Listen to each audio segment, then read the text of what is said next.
So, Eve, what is trauma bonding? Okay. Well, we'll start right at the beginning because it's quite a big topic, and it's quite a complex one. It's a very strange phenomenon, trauma bonding, once you really dig into it. So we'll start with quite a simple definition, which is it's the kind of it's a term that's used to characterize the attachment that we form to a perpetrator of harm in our life.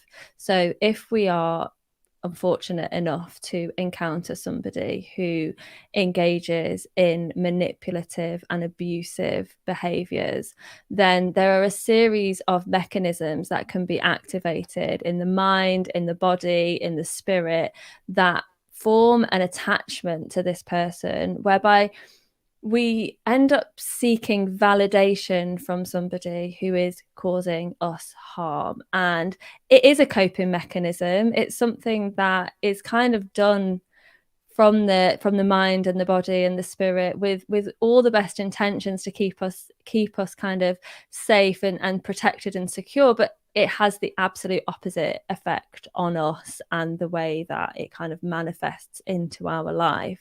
There are kind of three main ways the trauma bond forms. One is this chemical dependency that we can form to a perpetrator of harm, where our body gets kind of used to experiencing a series of hormones and neurotransmitters in quite a specific order, that eventually we grow a dependence to that, and there when coming away from that person or trying to break free of that person, our body is quite literally screaming at us to get our next kind of fix in that cycle, and that can have some real impact on physical health and really manifest in like some really physical ways, like with pain, with headaches, with really high cortisol levels, where there's extreme stress is experienced, and it can have some really detrimental effects to us physically. And often it's the first way that we recognize a trauma bond is that we are experiencing these physical symptoms.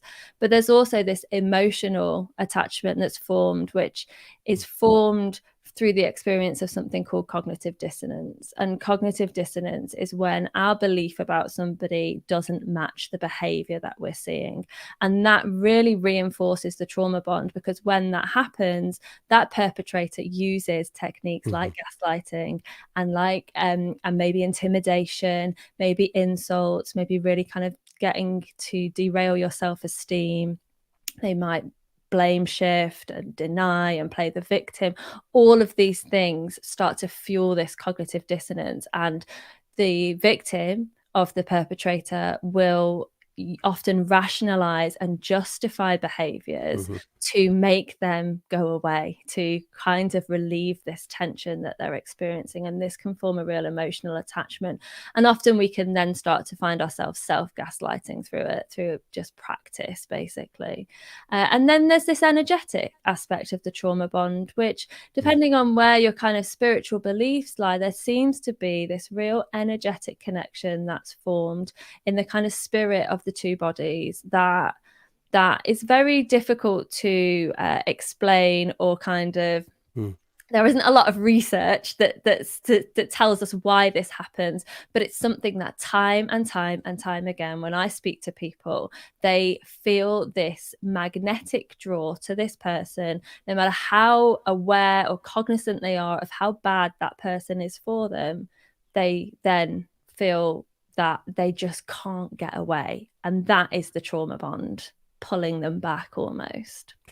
Is it possible that the bond could take place, or this energetic exchange or connection happen even through physical abuse? Absolutely, absolutely, Yeah, absolutely. notice what's on the screen. The reason I asked that is because what Real Deal Mm-hmm. Prime, if I'm reading, let me go over here and look at a bigger screen. Real Deal says there, she would insult, yell, then hit me, often before I can say a word. The other point that is put up on the screen here. Please forgive me. Let me know whether I'm speaking to a male or female. So I hate to insult you if I do Mm-hmm. one or the other. But Anyhow, the real deal also says isolation, tax problems, behind closed doors stuff. Next one is her father is a spitting image. And then the next point that's up on the screen.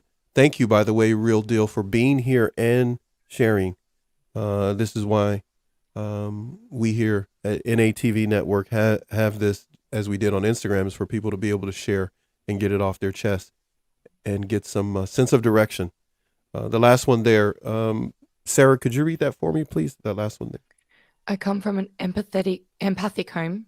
I met a family narc dynamic. Yeah. And that's kind of common because they get a bit attracted to those who are kind and loving and so gentle and caring. You mean the perpetrator does get attracted? Yeah. Okay. And it's almost as though we've got this sign on our head saying, I'm open. Hit me, take me, right. Mm. Yeah, But not purposely. Not purpose, right. Go ahead, Sarah, if you wanted to do that one too. And we're going to talk a little bit more about what Eve said. I had to learn about narcs by experience. Yeah. I think that 99% of people learn what it's really like to be in close proximity to a narcissist by experience. I think it's possible for people to get an idea from books and from accounts, but I think to truly experience some of the subtle and nuanced ways that power and control is exacted, it kind of has to be seen to be believed, some of it. Definitely. So just sharing the story with others who maybe they've never experienced it, they can say, well, you know what, you just need to sweep that under the rug. But they don't know how much needs to be swept under the rug. They don't recognize that the intensity of what needs to be swept is clear-cut abuse. And in many cases, some of them that say that, they would never tell their own daughter that if they knew what was really going on. They try to get them out of that situation. But and often it's that not having that understanding or that experience of the attachment of this trauma bond it's very difficult to describe to somebody what it is like to be in a trauma bond. And it's very difficult for somebody who hasn't experienced it to look on a situation where they can see things so clearly. They can see things that are so, damaging and painful and detrimental to somebody who is absolutely stuck in a state of denial in order to protect themselves from what is happening, because the trauma bond is trying to protect us from the reality. It just doesn't do it in a way that promotes health and balance in our life. You did it again. Time out. I'm sorry. I do timeouts on this show, everybody. We got to back up, rewind. The trauma bond is trying to, did you say protect us? Okay, that's just new to me. Expound on that. Explain, por favor. Tell me some more. The trauma bond, go ahead. Yeah. So it's trying to protect us from this whole complex situation that's going on, where this person that we have possibly met. So let's take a scenario. So we meet a person, we form a set of beliefs about that person based on their behaviors, the words that they say at the time. And because narcissistic people and abusive people are expert manipulators, they are able to probably display themselves with different personas in different situations. And that means that the person that we have kind of built a connection with and form this attachment to, until they cross a boundary, until they show themselves, that point they're healthy. And then when they then do that, cross that boundary, engage in that abusive behavior in whatever form it takes, then the brain goes into a state of, that does not match what I thought about this person. And now I've got the opportunity. Absolutely. I've got the opportunity. Either I've got to call it out, even though I'm fallen madly in love with this person, or they're my primary caregiver and I depend on them for love, whichever situation it is, that this doesn't match, and that goes into panic. And so then we can start to go into things like denial. We can start to use compensating beliefs and behaviors to try and mitigate and minimize what's happened, and basically a series of justifications happen. And eventually we start to kind of do this cognitive dissonance thing with ourselves as well, because our belief about who we are as a person starts to come into question with our now behaviors, where we might be accepting or tolerating behaviors that we would never have believed that we would have done in the past. And so that trauma bond is kind of protecting us from all these realizations happening at once. And yeah, it's a complex thing, and it's difficult to kind of see how it can be helping and protecting us, and that ultimately it was kind of there to keep us kind of to experience it at a pace that we could handle. And I think, you know, when you come through it and you look back at it, you can start to recognize, well, actually, yeah, I couldn't have handled so much of that truth at that time, and the trauma bond did protect me, and now I'm grateful that I know about it, and I can break it, and I can be free. And you know, that is the path in a nutshell, really. There. That's a different way of looking at the trauma bond. I'm sorry, you were going to say something. I was just going to add to that. If you don't know what abuse is, and if you've never been exposed to education about how abuse works, the cognitive dissonance kicks in, and you're kind of like, I wouldn't allow something like this to happen. Like, and they've showed me this side of them that seems so nice and so kind. Like, maybe there's something wrong with the way I'm thinking about this, because it's really like crossing these, it's like two different ideas at the same time, saying like everything's fine and they're charming and they're nice, but then I kind of feel kind of strange about how they're acting and treating me.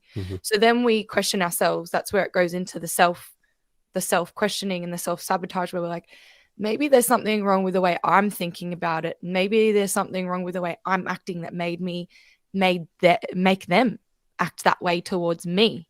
And so if you're not actually well versed on abusive techniques, you're kind of just like, this is strange, but I'm just gonna keep going. I'm just gonna keep moving forward. Maybe I'll try harder. Maybe I'll be better. And then it just keeps getting worse and worse, because the manipulation comes in, and you're manipulated to believe that you're the problem.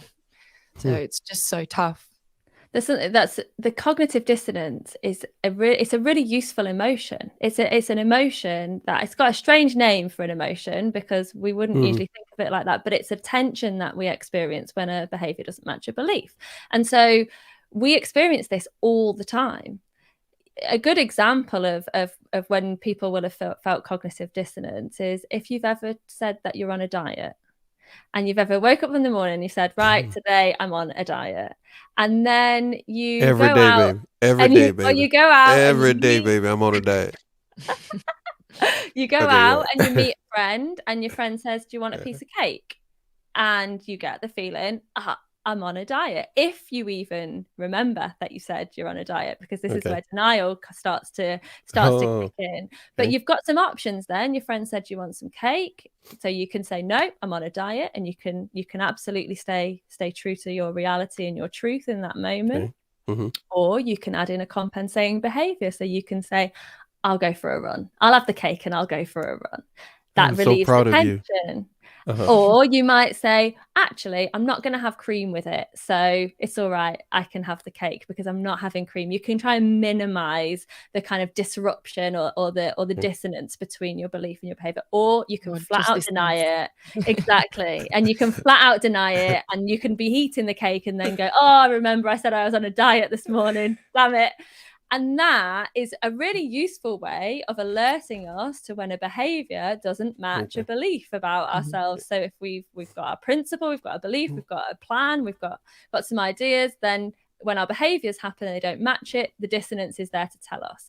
And that's really useful. And it's probably one of the kind of reasons that humans have developed in such an intricate way, is this tension really helps people to stay on a path or to go off a path.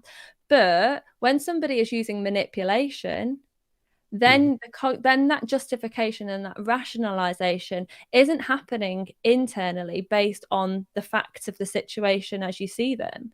It's based on a set of potentially stories and falsehoods that are being delivered to you or whispered in your ear almost, and eventually you play them yourself without anybody needing to tell you them, because they might say, well, they might talk about your mental health, they might talk about the fact that your memory is poor, they might talk about your past relationships or your childhood or their childhood, all of these things, justifying, rationalizing behaviors which actually, from a perspective of outside, when zoomed out, abusive, unacceptable in all circumstances, not okay. Perfect examples of gaslighting. Exactly. Mhm. Exactly. As perfect examples of gaslighting that you just laid out, Eve, and Sarah, the resident for NATV for our network, the gaslighting lady herself from Twitter, and Eve, I like to call her the queen of reels, because didn't you have a thing where you really didn't want to be in front of a camera or something like that? So long. So Oh, long ago, wow. yeah. It's You've been a got like journey. 5 million reels now. It's like you're just like all over the place. I gotta find it again. It makes me laugh because you're like really being humble and I don't want to do this. And now she's like everywhere. She sits in front of a whole studio set camera. I just saw some other thing you did. It was just like amazing. What we need to do at this moment is we need to bring in someone who is, well, she's going to ask you some questions. I have no control over what questions she's asking. The topic she knows, trauma bonding or trauma bond recovery, as it were, as well as gaslighting recovery. We're going to bring her in just a moment. She is my cohort in crime. And we've got another comment that we're going to need to put up on the screen that we can get to. I really want to address some of the points that Real Deal is talking about when it comes to this I could see physical. them rolling through, but I didn't see a lot of the detail. So it would be really useful I'll go back to it and bring it up, but I want to address some of the things that were said there, that was talked about, some of the physical violence and a number of other things, because others can be going through that and may be suffering in silence. But here comes the troublemaker. So troublemaker. I like that name. This Hope is you guys Crystal don't Nicole mind. Black. For all of you who did not see the show yesterday or all the other shows we've done on internet radio and a number of other things, she is a troublemaker because I have labeled her that, and so has her son. But she's got questions that she wants to ask you, and this is something you will see in this series. We will bring in individuals that, well, want to ask questions in person. You just happen to be somebody I know was safe. I didn't want to get some crazy person on me because I had a bunch of people and I went like, first of all, I love all of you that I've talked to. Okay. But Crystal won because I said so. But I just had to make sure nobody get on here and start talking about trying to do something crazy and get me kicked off the air. But Crystal, introduce yourself to these two beautiful friends of mine who are extremely intelligent on the subjects of trauma and gaslighting. I was really enjoying just being a fly on the wall and listening to you guys. And thanks for letting me jump in. My name is Crystal Black, and it's so nice to meet you. It's Eve and Sarah, right? Yeah. Okay. Am I missing an A? No, it's Eve. Opposed to Eva. It's okay. I get called Eva all the time. It's fine. Right? I know. And I have really good vision, but still, if I'm standing up, thanks for letting me pop in on you guys. And I don't know if this is repeating anything because, like Paxton said, he had no control over what I was going to ask, but you guys I don't have control over anything you do. Right? Go ahead. We don't really have control over other people. I don't have control over myself. Right? That kind of adds to the conversation. People trying to control other people. There you go. Funny how that works. But yeah, I was actually wondering for both of you ladies, like what inspired you? What got you willing to come out and talk about this and just be open and vulnerable and then go into your expertise in each category? Like what got you to that point? What pushed you over the edge where you're like, you know what, I'm going to go out there and start spreading the good word? I'm so curious if you would enlighten me. I can start if you like. Yes. It was just after Christmas where I had been no contact with my narcissistic parent for about a year. And I decided after much deliberation, that I would go back again. Speaking of trauma bonds, we kind of go against our better judgment and we go, maybe things will change, right? Maybe things are going to be different. So I decided, you know what, I'm going to be kind. I'm going to be nice. I'm going to send a Christmas message to say Merry Christmas. I just want to, you know, clear the air. And it was ignored completely. And I was like, I can't believe that. Like I've tried really, really hard to reach out and just be the bare minimum of nice here, just to not feel crappy about the situation. And that's when I realized, hang on a second, everything here is conditional. Everything that I do, everything that I say, nothing is ever going to be good enough. So I got really, really angry. I got really, really sad. And I got to the point of almost believing that life wasn't worth living anymore. Sure. And I was like, why am I allowing this person to make me feel this way after so long of being in these little communities and talking to people, sharing my experiences, and people were relating to them and saying that I have experienced the exact same thing. And I was like, this isn't strange then. This isn't me. This isn't just an isolated experience. This is something that people experience day by day. And it was a build-up of many things. So I decided, you know, enough is enough. I'm going to go and share my experiences so other people feel less alone. And as soon as I opened up the space for that community, I was amazed at the amount of people who thanked me for coming out and speaking truth and saying things that people did not dare to say, telling stories that people did not dare tell. And I was kind of ashamed at first. I was like, should I be saying this? Should I be telling these stories? But as soon as I had people say, thank you for telling that, because now I know I'm not alone, it made me realize that this is so, so important. Like, more people need to know that this is common. It's not normal, but it's something that a lot of people go through, and there is a possibility that you can get out of it and get help and not feel alone. So that was the start of it. Wow. Thank you. Got an amen on that one, sister. Yeah, thank you. Sister. Eve, Seriously. anything you'd like to share before we get back to Real Deal and some of the points? That was a really great question, Crystal. Yeah, it's a great I can't say question, Crystal. I don't know. Question, I'll Crystal. try and do the Crystal the shortened Crystal. version. I was going to say, Eve was going to go like, okay, how much time do we not I know, have? yeah. How However much you time wanna do we do it. not have? Okay, so It's before really you start, late here. Everyone's got up all day. I've got. I was going to say, before you start, everybody, please don't think she's like thinking she's better than all of us. Eve is. She's tired. Okay. Yeah, she's done a full day. And it's like, and she's got children. She's up late. Thank you for doing this. I really appreciate it. Yes. I am going to go shuddy. Go right ahead. Okay, so similar to Sarah in the sense that I found myself going back, and I was that statistic that went back 7 times, and I went through all the promises. I tried to change me. I put up with behaviors that were just absolutely unacceptable, and I just didn't understand why I kept being drawn back. In fact, one of the key changes for me is that I was going through this phase with this period of time with this person where I was always Googling, how can I make my relationship better? How can I fix this? Why is my partner doing that? You know, trying to get answers so I could adapt behaviors. I could be a better communicator. I could do all the things that he was demanding of me. And like you said, Sarah, it was never enough. It was never going to be enough. But at the time, I didn't know that.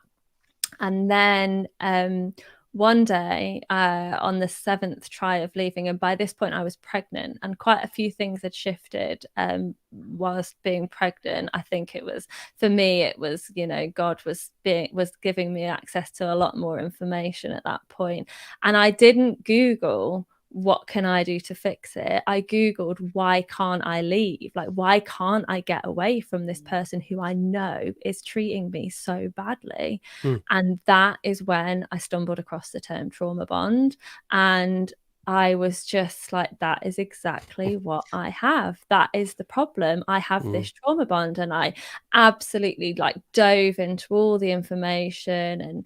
And, you know, for me, it was a lot to do with the fact that I came from a secure family. You know, I was really fortunate in my childhood. My parents were great parents, and they're loving, and they gave me loads of love and support. And I had a good education behind me. I was successful in my work and in everything. I was confident in everything that I did, apart from this relationship, which absolutely was like, it was like I was a different person. And I really wanted to be able to say to people, like, you are not alone. It doesn't matter. It's not about, you know, your attachment style from a childhood or you know, or something that you've done. Like, there's no victim blaming here. This is this thing that happens to even the most healthy, the most self-aware people, that when somebody is manipulative and when you experience this kind of combination of behaviors, your body does things and your mind does things to protect you. And I want everyone to know that, no judgment. And I want professionals to know it, so that when police are kind of attending these situations, they're able to have a better understanding and less victim blaming and more kind of trauma informed support. And that's where it's come from, is this desire to get the information out there. And now I've got a campaign called Break the Bond, where we educate people about trauma bonding, you know, social workers and police and people that are part of support networks for victims, because for a lot of people, the trauma bond is the key to understanding that they are not alone and that they are not at fault to some, you know, because for a lot of the time there's so much self-blame happening. And that's, I just wanted to get it out there as much as I possibly can. So I've been talking about it ever since. I also kind of found a way to break it as well, which was once I knew what it was, then I started to work on breaking it. I couldn't find an awful lot of resource or a lot of instruction on how to break it, and so I started to kind of try everything, and in the end I developed a technique that really works. So I've been really kind of blessed in that, and been able to help others, which is so amazing.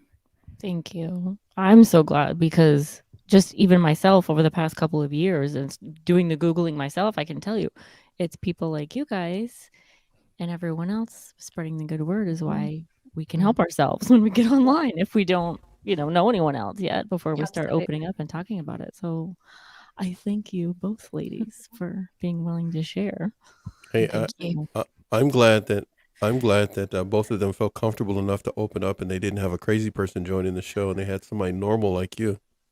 Normal, right? What does that mean? Can you guys explain what that means to me? I would appreciate that as well. Just write the word normal backwards. That's who you are. Okay. That's it's one of those hidden. Okay, Eve, you brought up a good point much earlier. Beautiful set there between all three of you, that little conversation that you had there. But Eve, you highlighted the point that we needed to. I'm looking over some of the comments from Real Deal, and sir, if you're still here, feel free to have an exchange with the ladies here. I'm picking where he got started here. Let's go with this one. She would insult, yell, then hit me, often before I would say one word. He mentions about isolation and so forth, things happening behind closed doors. Someone want to address what someone may be going through behind closed doors, things that can happen, and how the bond can be tightened and gaslighting can be used to fuel that bond? Well, the key there, that isolation word, because often the antidote to trauma bonding is about being confident and aware of the reality of the situation. That's what resolves cognitive dissonance, is saying this is not okay, and then putting a stop at the end of that sentence.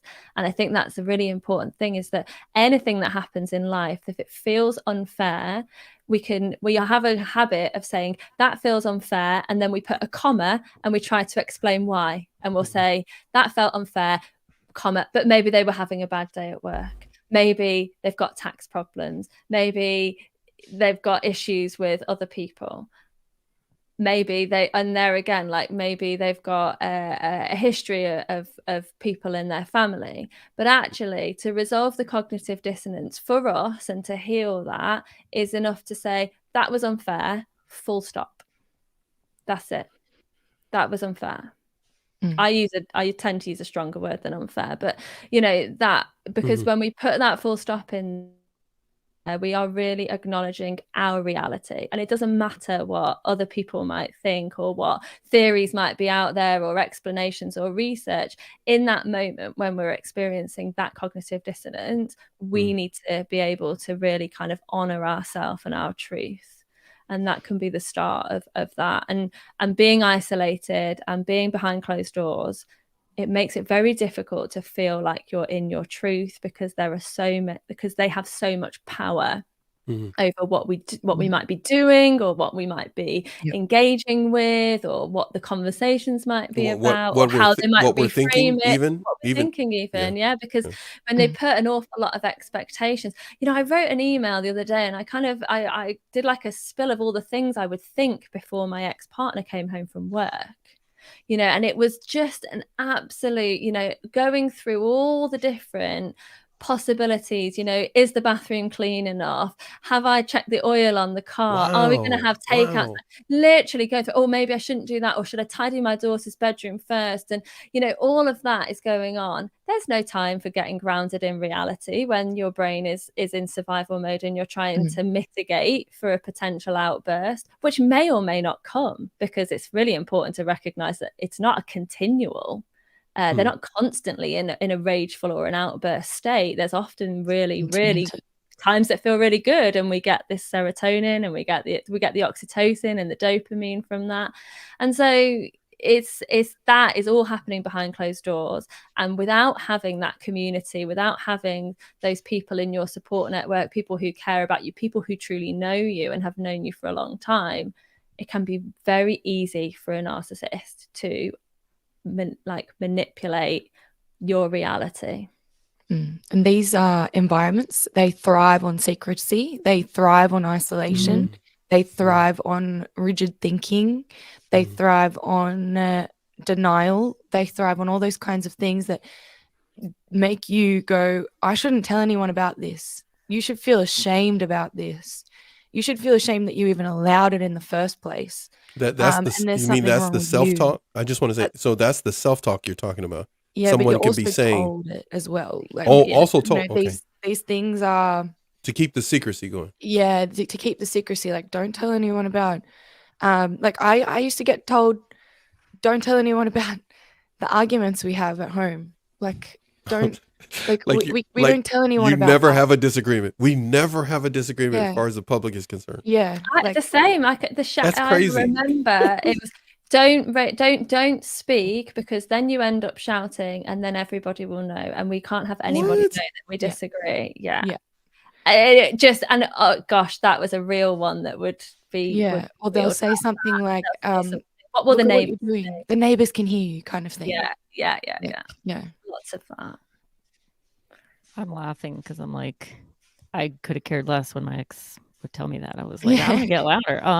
Yeah, exactly. But I kept going in. You start to feel ashamed. You start to I could see you saying that, Crystal. People think these things about me. People are going to blame me.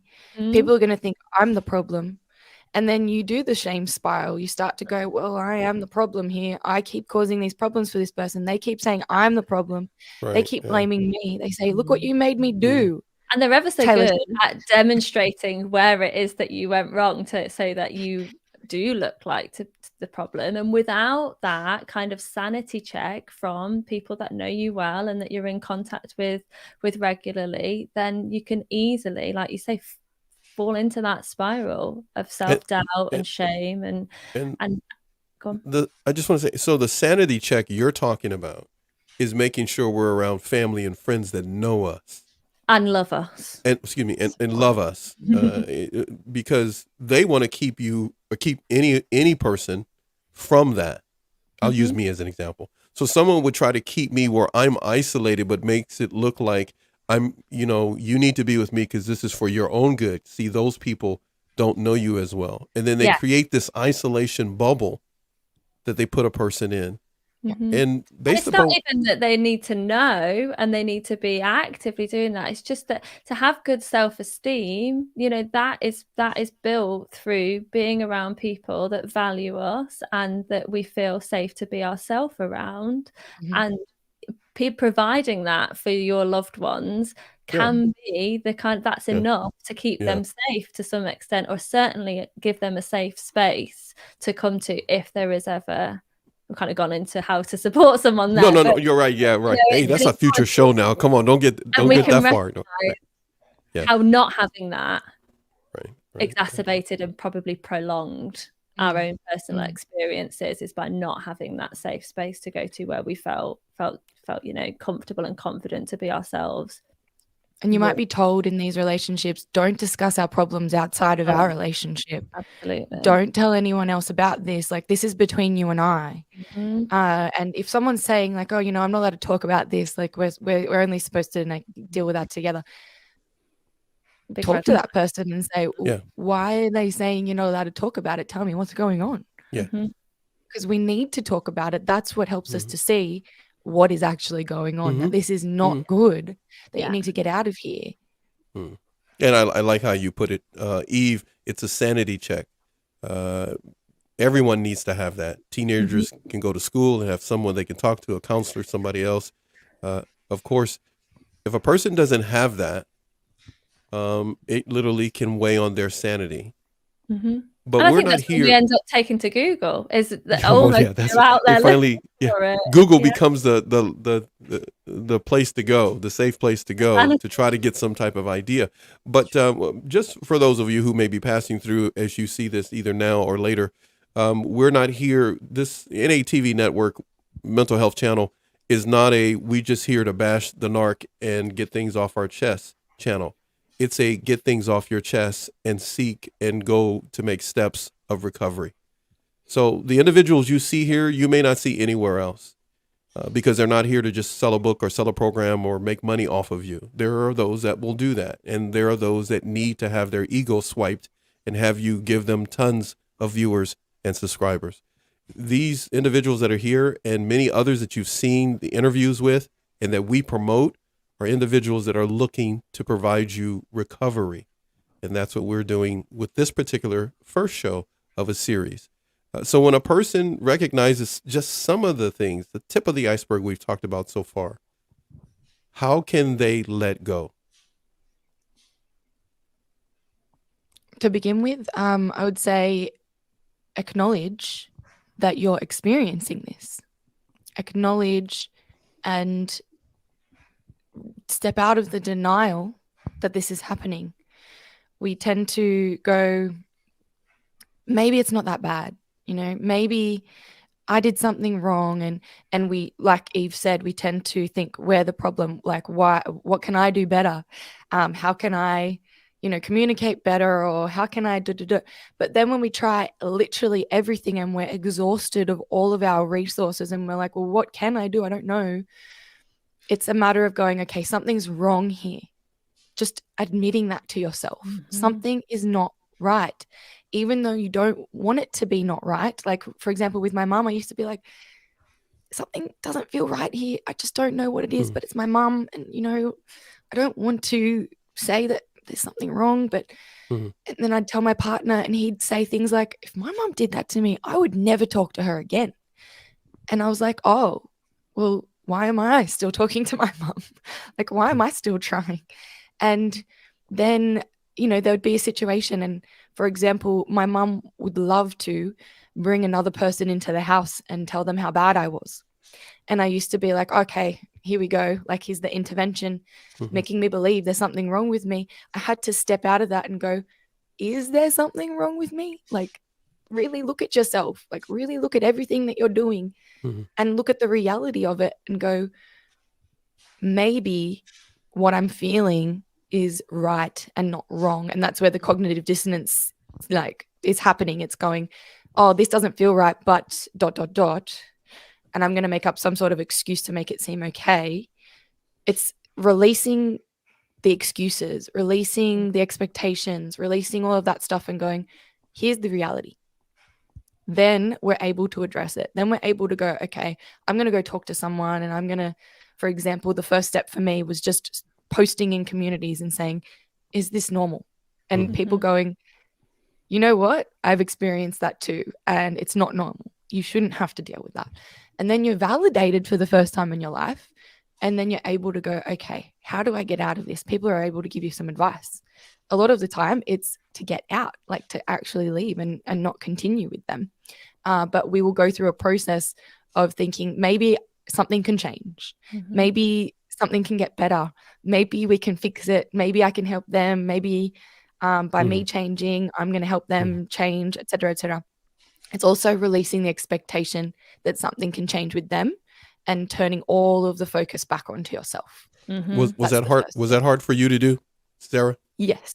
Or Extremely hard. Eve as well, or maybe Crystal. Was it hard for you to go like, hey, you know what? I need to focus the attention back to myself. So hard, because all of your programs, and these are survival programs that have happened to keep you kind of moving from one day to the next with a minimal, and it doesn't work, you still experience the emotional pain and possibly the physical pain and other pain, but your programs in your mind are running to keep you in that same kind of mindset. And so to turn around and place the importance in your life on you is a huge thing, and it's something that really has to be practiced. It's not something that you can, some people do have breakthroughs where they just go, right, okay, I'm just going to focus on me and that's it. But it's rare. It is much more of a gradual process for people, where we have to kind of retrain and relearn how, and possibly even learn for the first time how to put ourselves at the center of our life in a way that we're not telling ourselves we're selfish for doing.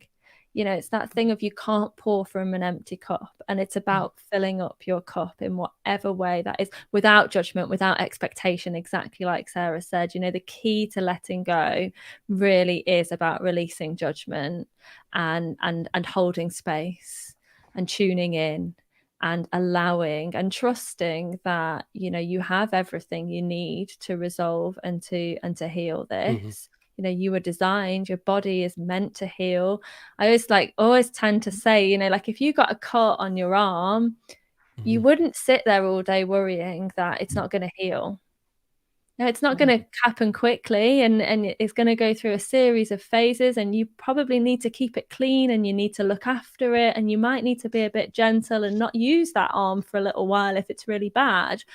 But you're not sat worrying, what if my body just doesn't make a scab or doesn't form a scar? You trust innately that it will. Start sulking and getting upset, and exactly. I hate my body, and I hate my arm, and it's so stupid arm, and we'll start talking to ourselves that way if we're not careful.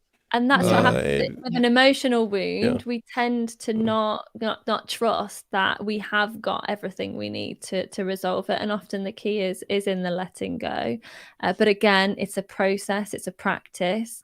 It's rooted in self-awareness. It's rooted in self-forgiveness. And it's rooted in kind of self-discovery as well, because often when we can find meaning in our experience, and you're looking at people that have found meaning in their experience, and we've transmuted that negative experience into positive by sharing and by supporting and by helping.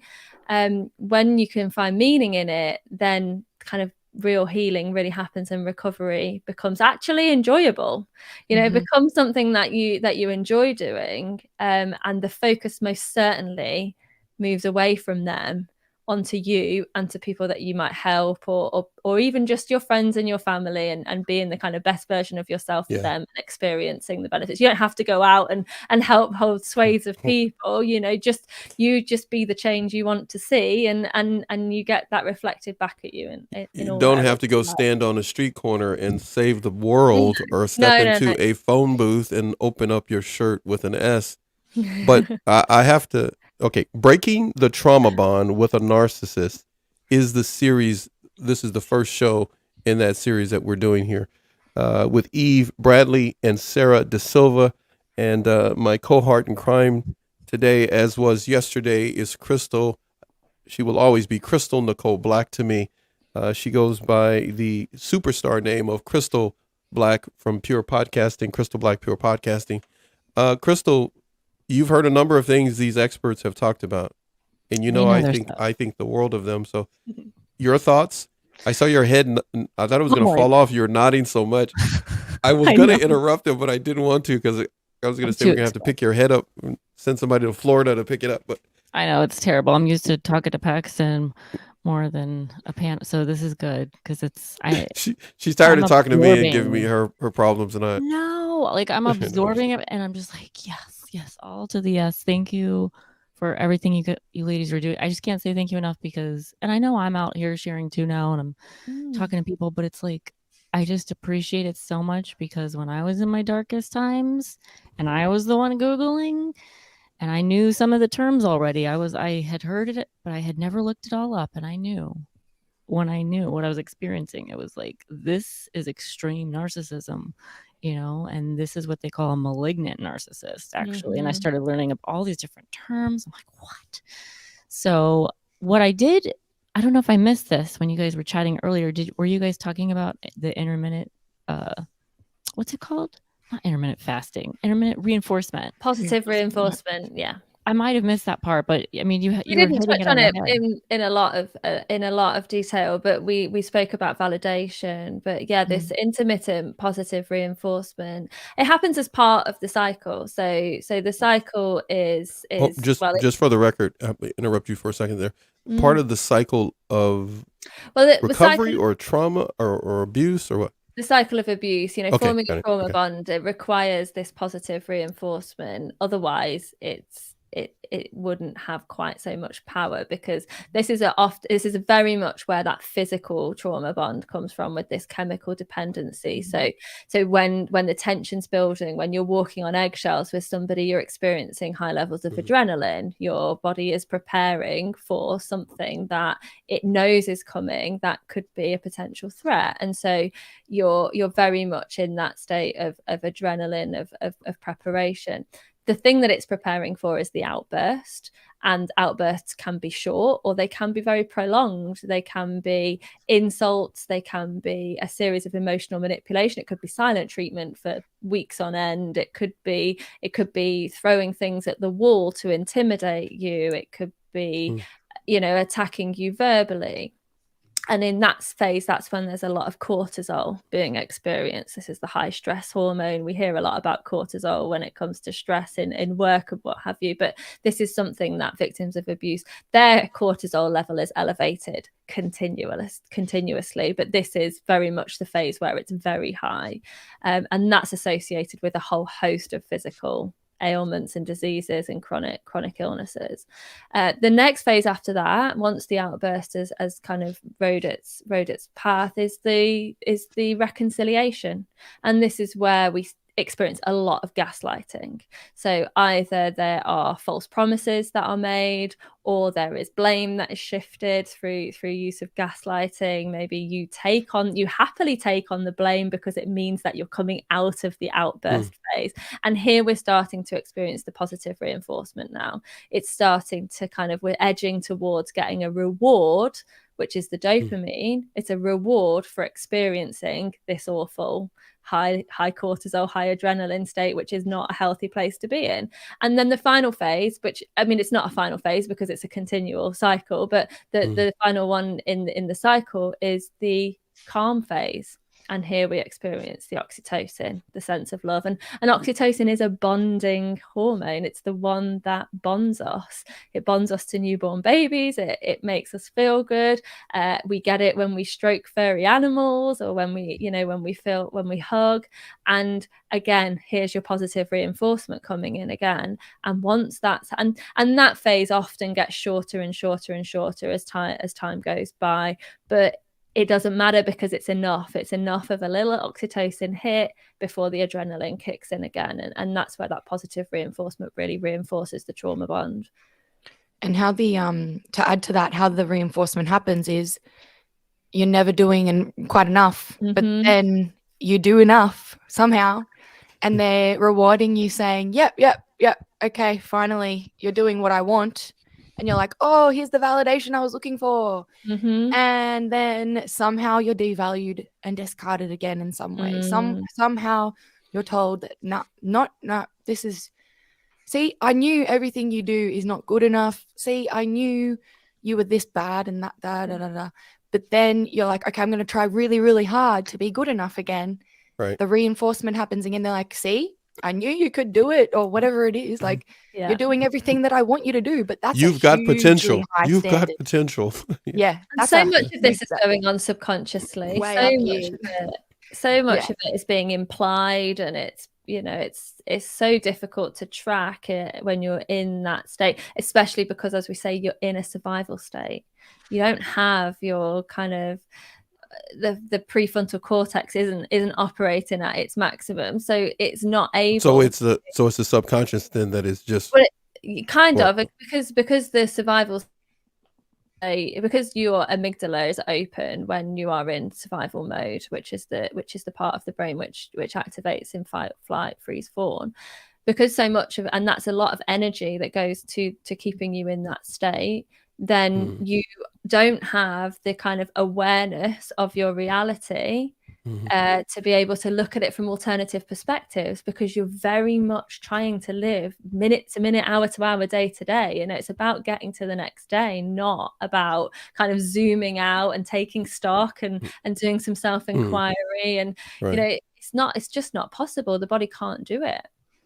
That brings up another question for me. Like, before you ladies feel like you were on the road to recovery and you recovered, and then before you got to the point where you were making, a platform, a career, education out of all of this very important topics, I'm wondering, can you remember, when was the last time? Was it in your childhood? Was there a memory? What was it at teenage age? How old were you?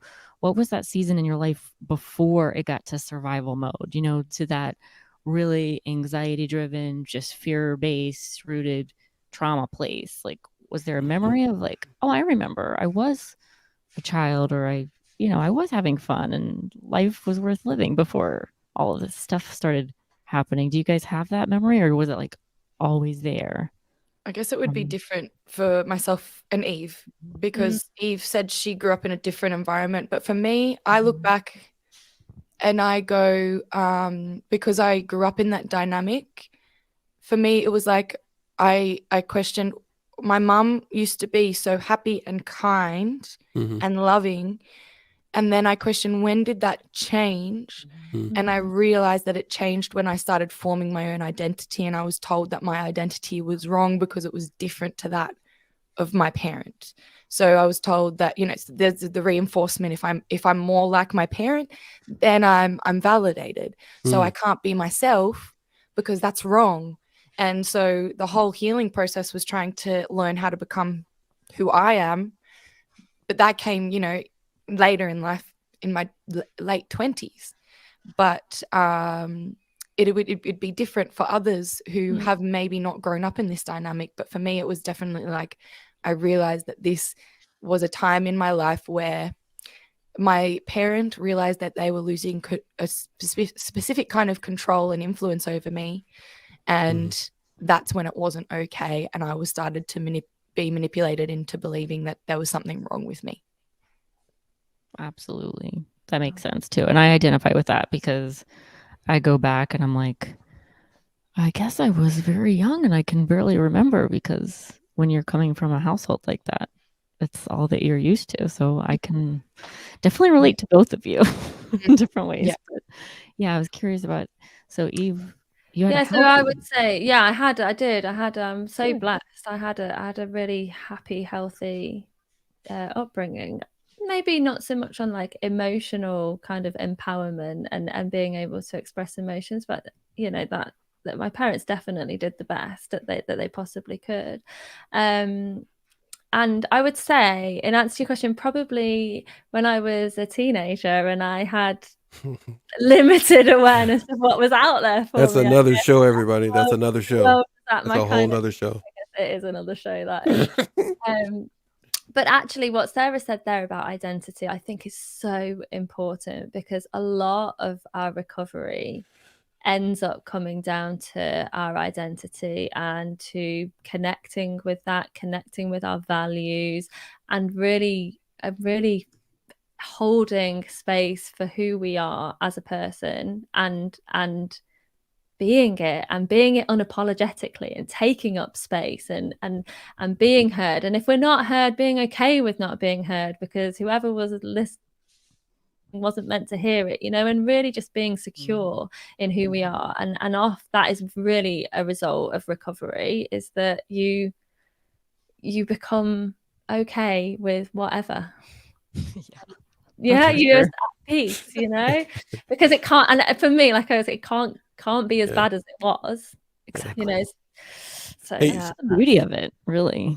Mhm. What's the silver lining? I'm like going through the thick of the thick, right? The muddy black stuff. And it's like, I immediately, as soon as I could come out of that and I just started praying, I just remember I was like, help me turn this into a way I can help people, because that's the only way I can turn gold out of this darkness. Yeah, I think, do you know, right? Crystal, that is so similar to the kind of the conversation I had with myself, was like, do you know what? If everything is energetic, and if everything has a meaning behind it, then I want to turn this negative into positive.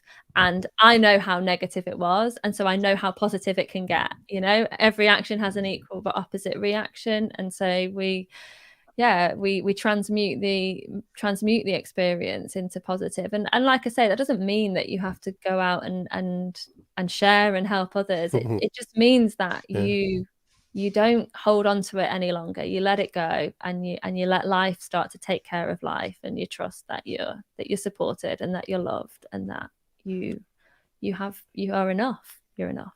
More than enough. You're more than enough. I want to watch this back, because there's so much joy between all of you. The best. You're talking. There's so many terms out now, and a lot of people use them just so that they can make money. But you are truly survivors. I've gotten to hear each one of you. I've got to hear your story to a measured degree, and I'm very proud to know both of you. I really am. I really am. And as well as Sarah. Sarah mentioned that she would be right back, and she is here. Hold on one second, everybody. We're going to bring Sarah back in. Hello, Sarah. I am happy to know all three of you because of your ability to rebound from things that were done in an underhanded way. But I'm going to now torture you. Now, you both know from the Instagram days, and I still do it on YouTube every now and then, not as much, I like to torture my guests. Therefore, whoever is on my show, you know, you can get on some other rinky-dink show where everybody is all nice to you and nicey wear nice and my all. face on my face. I wish I was one of those people that could hide what's going on. All right, way to go. That's true. That's true. Right. But I better be nice, because I'm scaring people off. But that's okay. I could go with all the people that have already been on the show and keep making shows. But oh my goodness, thank you for the love. RDP, Real Deal Prime. Look at that, Crystal. Great show team. Thanks for doing this. We get come back tomorrow, because I'm doing a show tomorrow. I'm doing a show all this week, so come back. Tip the waiter though. That's me. But what I was going to say is thank you very much. And by the way, people have asked me, we are going to enable super chat and super thanks and stuff if you want to donate.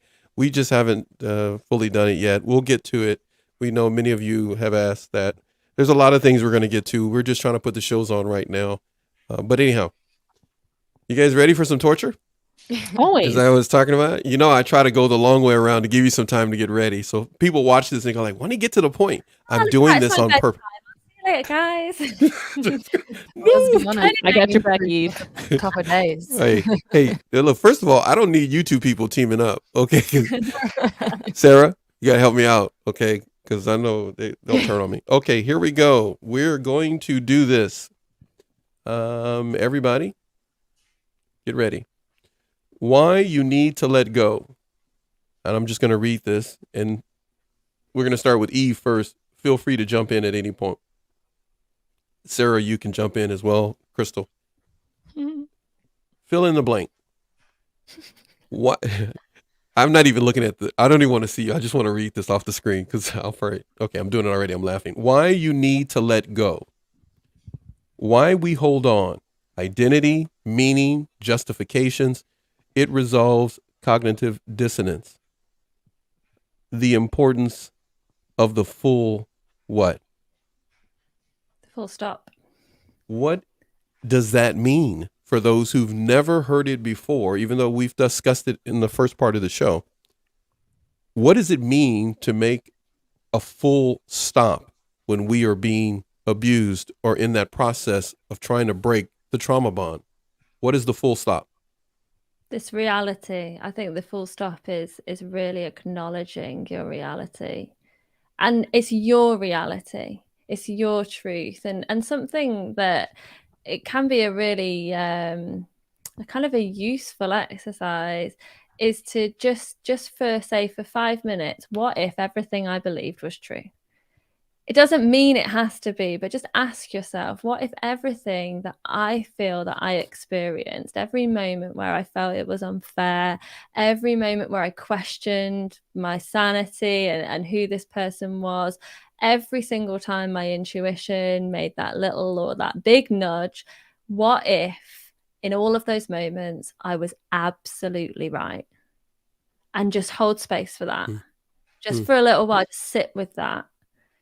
And you know, you can pick that stuff up, or you can even put it all down, and it's just about really holding space for your reality and giving yourself the kind of the respect of saying that is what you experienced in those moments. And over time you might change your idea, and you might reflect back, and you might be able to kind of get to know yourself better through those moments and through those experiences. But initially, just holding space for that and just saying, I was abused, full stop. This was unfair, full stop. I felt this hurt me, full stop. I deserve better than this, full stop. You know, really giving yourself those really kind of stark truths that we might not be used to holding for ourselves. Yeah. So what we're talking about is not dragging out excuses for the situation, person, family dynamics, but literally in the moment, correct me if I'm wrong. Yeah, absolutely. No, you're absolutely right. Literally stopping and assessing the facts. Yeah, and I don't want to do us a disservice as people that share information and educate, but that works when you're learning as well, because we often will learn things and then we might start to have a deeper understanding of some of the psychology behind this, and that can often, because we are caring and compassionate and understanding people, it can become quite easy to want to kind of say, I pity somebody, or I feel sorry for them. And that, again, is something that absolutely can be valid. For me, I think it's more about holding space for maybe somebody's inner child than their outer adult. But that's something that kind of helps to do that. But even when you're learning, you know, then still holding that space to say, this is not okay. Just because there's an explanation for it, just because somebody else has experienced it, just because somebody's got an idea about what's going on. Again, my reality, what happened to me wasn't fair. Full stop. Your thoughts, Sarah, on what some of the points that we're just talked about? Yeah, a full stop to me means deciding enough is enough, and saying there's an end to this. I don't have to keep going. And it also kind of means questioning. When you mean the reality, it means when you say reality, Eve, to me that means questioning, what am I getting from this that's actually helping me in my life? Like, what am I getting from this relationship? Am I getting something? Like, okay, I'm getting validation. What does that validation mean to me? What is that validation worth? Because through therapy, through a lot of self-work, and through talking to a lot of people who have, just in my personal situation, a parent who's like this. Some people wait until their parents passed away to start doing this healing and go, okay, I'm looking at the reality and realizing that I'm never going to get what I needed.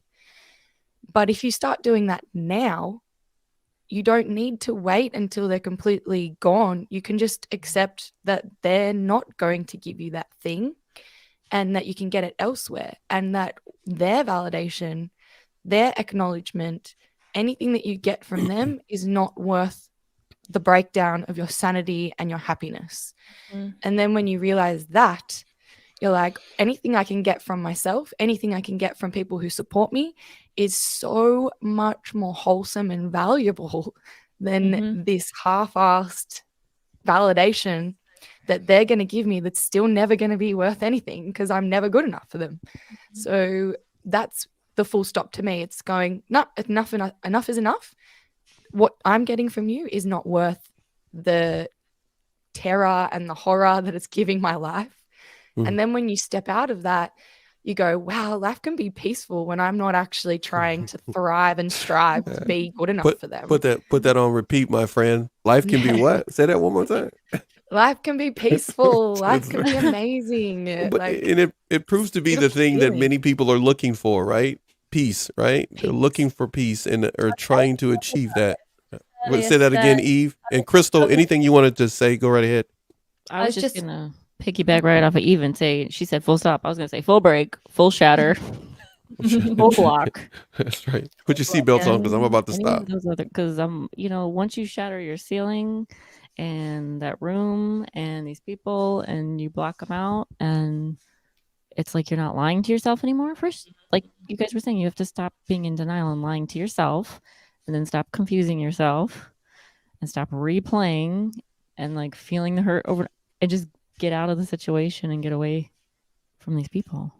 But it's hard. And we've already proved, if you're in a relationship with a person like this and you have formed a trauma bond with them, you've already proved that you're a compassionate, that you're an understanding, that you're a forgiving, that you're a loving, caring person, that you're a kind person. You've already proved you've got all of those qualities. It's now about turning them onto yourself and doing those things for yourself.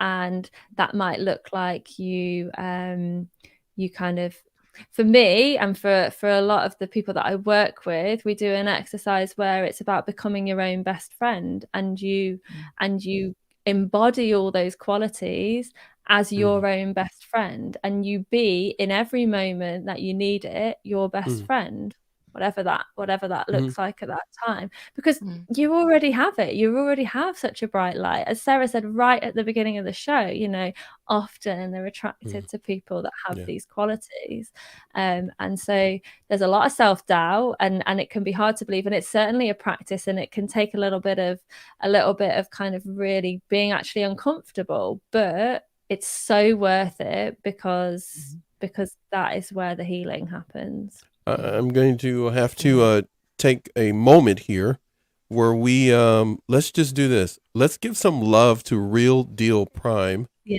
thank you so because much. I'm gonna run through this. You guys can clap. Throw, Crystal, to give him some love there on the screen. I just got to put up again what he put, which was just very encouraging stuff that he put here. Great show, team. He said for doing this. He didn't want us to think he was gone. He may be now, though, but because he said this a while back. So much love to you for saying the things that you've said concerning more awareness and the points that you made.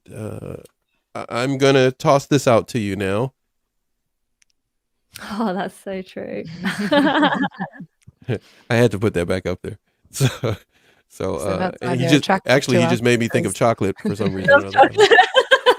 I did not even take it the way it's read, the way you reread it. I didn't even see none of that. All I thought of was chocolate as soon as I read that. But the irony is, I am lactose intolerant from the Oh, from really? the stress. Honestly, from the Man, I from wish you were my the- neighbor. Yeah. So Do they I'd make have all your chocolate? chocolate. Just bring your chocolate Special? over here. They do. They're It that doesn't. hollow doesn't that they're taste just. any- Yeah. Sorry. No, I was just answering Crystal's question about being able to eat chocolate. They do make Ah. chocolate, but it is not as tasty as the dairy chocolate. Sorry. Curses those people. Devastating. All right. So the word is attachments. These are what I'm reading, by the way, for those of you that are watching or that are here. I'm reading some show notes and thoughts that were sent to me by Eve. So the word attachments, it says, even after the trauma bond's strength is weakened or completely gone, the after effects can manifest in other areas of our being. And then you wrote, and our ego becomes attached to itself. I wasn't going to do a fill in the blank on that one. So anybody want to talk a little bit about that? I know you could, Eve, but anybody want to jump in? Or if not, Eve, have at it. Do you want me to? I'll start it off. So, let's have a look. What was that? Attachments. You're right there. Yeah. Okay. So once, the other areas of our life, and quite honestly, this is where most of the work that I do with people, it takes place, is because often. I do have a program for people that are right in the kind of start of it that want to break a trauma bond. But the reality is that a lot of people kind of try and do things, and then actually they find out the power of the trauma bond a year later, where things just haven't seemed to have changed, where they're still having these circular thoughts, where they're not able to move on, where maybe relationships or connections that they're building don't work, or they experiencing a lot of triggers, or things happen with children that mean that their trauma bond is still kind of intact. And so actually the areas of our life that we can see it in, and again, it comes back to this physical thing, is that if we don't kind of break the dependency on these hormones, if we don't give our bodies the safe space to heal in, if we don't give ourselves that, that peace and whatever that looks like for us, then we find ourselves being drawn into these cycles, even though it might not be with the perpetrator. We might still be craving dopamine, oxytocin, adrenaline, cortisol in that order. We might still be running, so we might be engaging in unhealthy coping mechanisms. You mean, if I may ask, excuse me for cutting you off, but you mean even if the abuser is gone? Is that what you're saying right now? In fact, most people, the trauma bond has most effect once you're out of the relationship. That's when it really becomes a problem, because that's when it has power. The power increases of the trauma bond. The trauma bond certainly impacts on your life more once you are out than you are in, because you're in survival mode. It's very day to day, but out, the trauma bond really starts to show itself.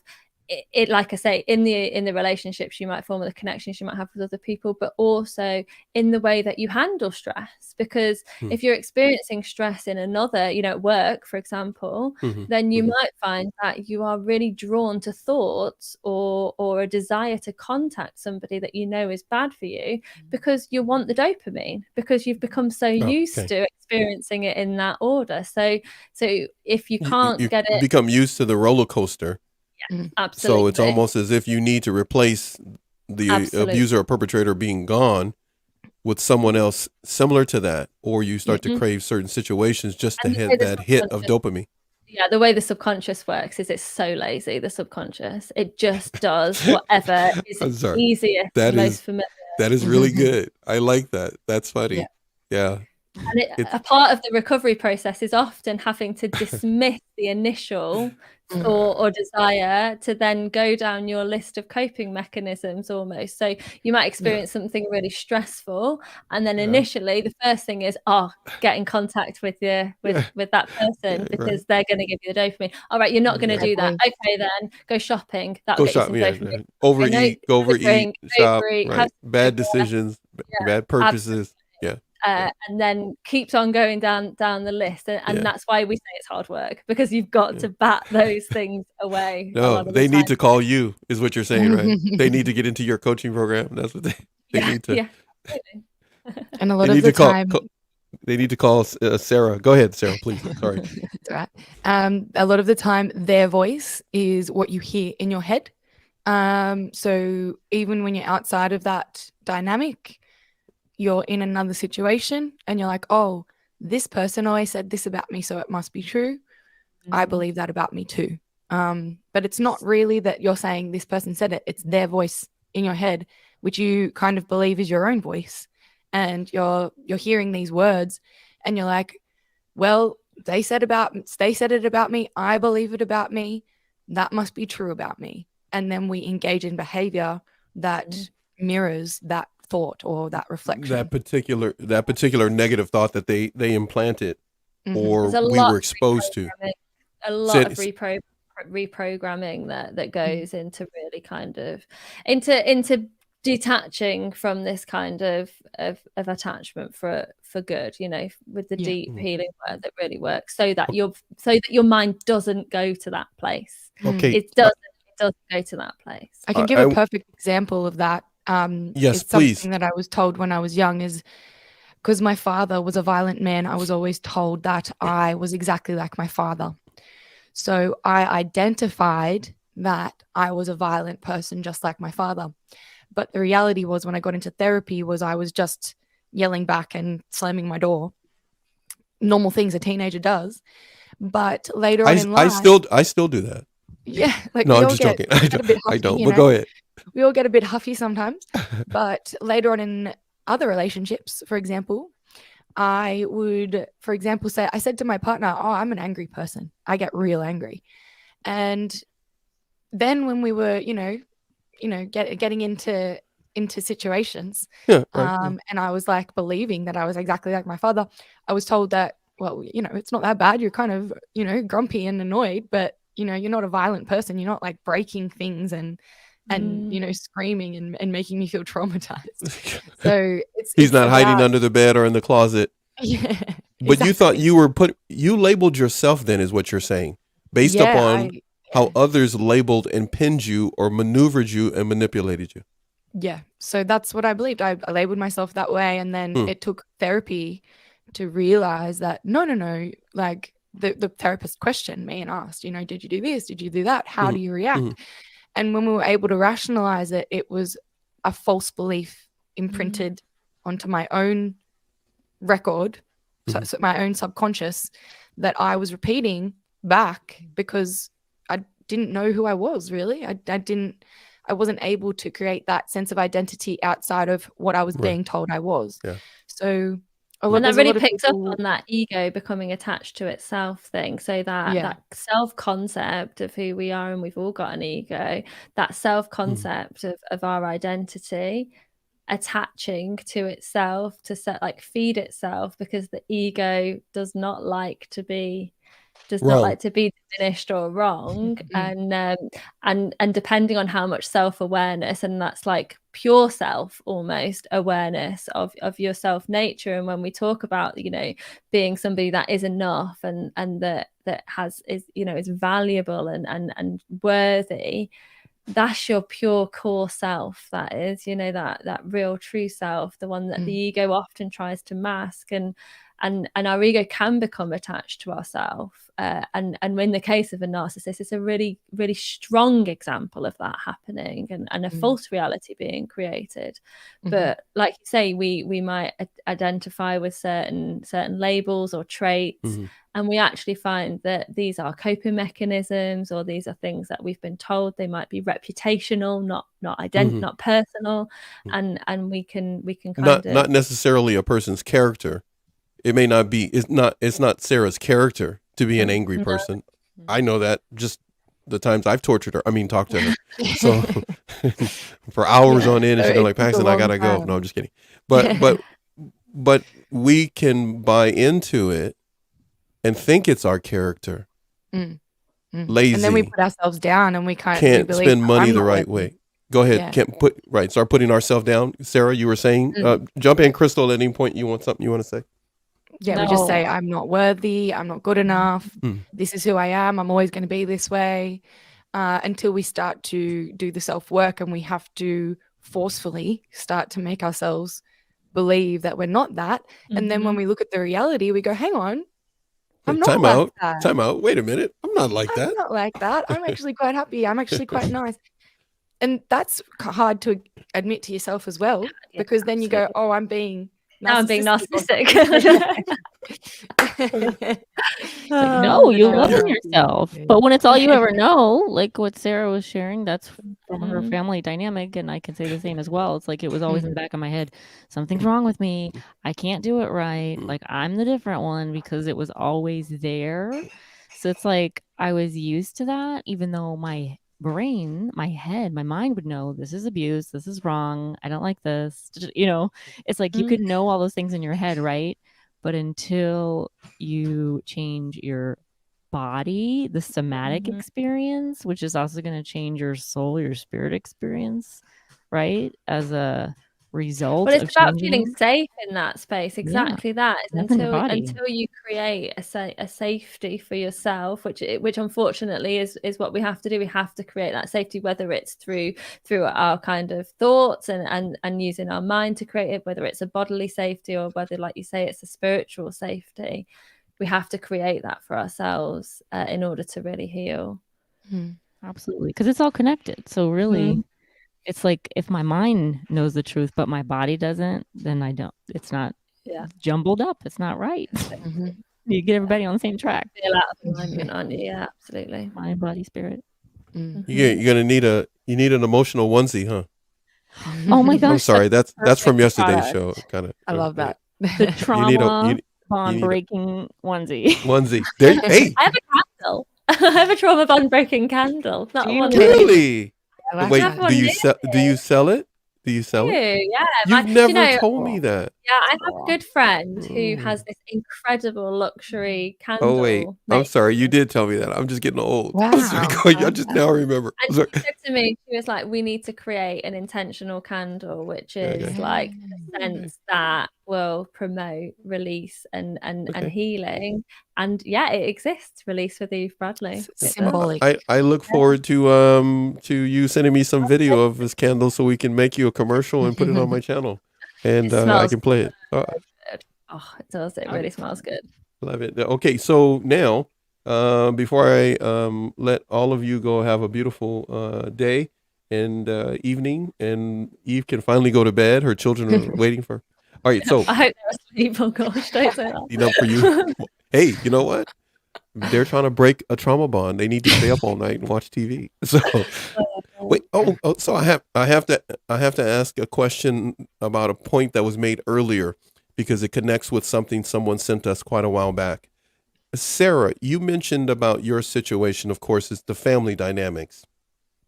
Believing a label that was put on you, as it were. So it doesn't always have to be in a romantic relationship. It could be someone maybe at work. It could be a sibling that does it. And maybe the parents don't know. And maybe the parents did a great job in raising, as it were, an environment. But there was a troublemaker, knucklehead sibling in there that was creating this trauma bond gaslighting experience. So a person has to really look honestly and not be in denial of their situation. But if it was a family dynamic, maybe you can speak to this a little bit. It had an effect on your personal, intimate relationships as well? Yeah, definitely. The first relationship I got in moving out of home very much mirrored the relationship with my mother. The relationship after that, having not done any healing, mirrored my relationship with my mother in a different way. Okay, can I just for a moment hold on for a second, because I know Crystal's bobbing her head. She's better at questions than I am. She's going like, Paxton, slow. You're supposed to jump in there. Look at her smiling. You want to take? I was just going to ask. How was the first relationship similar to the relationship you had with your mom? And my goodness, give us an overview again of what relationship you had that was similar to a relationship you had. Just Yeah, so explain. I feel when I look at it, it mirrored the process of how it worked in a way. The first relationship was one where I had very, very low self-esteem. So I was accepting a lot of below the line behavior like cheating, violence, things like that. Were you then just happy to get away from your mom, that you were just happy to be with? Yep. And I I'm just also asking. put a lot of weight on this relationship to validate me, make me feel good enough and all of these things. Almost like an So escape relationship. Yeah. And More, then when I decided enough was enough, I left that relationship and went into a new relationship, which was codependent, which also mirrored my relationship with my mother as well. So they But can in a mirror different way. aspects. Yeah. So the first one was like traumatic, as in like it was full of stress and like everything's on edge and like constantly like, the dopamine hit constantly. But then the next one was one where I was being the parentified person who was kind of like I was parentified in that relationship with my parent. So then it was mirrored in the second relationship where I decided I'm not going to take that kind of abuse, but I'm going to be codependent. What you described there, Sarah, is really interesting. I think something that would be really useful for people watching to probably maybe even recognize in themselves is that trauma bonds often get transferred between relationships. So you might even find that you would kind of shift your trauma bond from your mother to that next person, to the final person. And even though the final person may not have been quite so extreme in their behavior, they could have been the hardest one to detach from, because it's coming with all of this kind of backstory of attachment. That's quite a common thing to happen as well. So a lot of people will self-talk, like will deliver negative self-talk, and like, I was only with them for a short amount of time, they weren't that bad, they weren't anywhere near as bad as the person before, or the person before that, before that. But they're the hardest or my mother or my last job or whatever. Absolutely. Right. Or my I got boss you. or a friend. But they're the hard, and it could even sometimes it can get transferred onto a friend. And so it's like, why have I got this extreme attachment to this friend? And that can be really confusing. And I just wanted to kind of point out that that's quite a normal experience in this abnormal situation.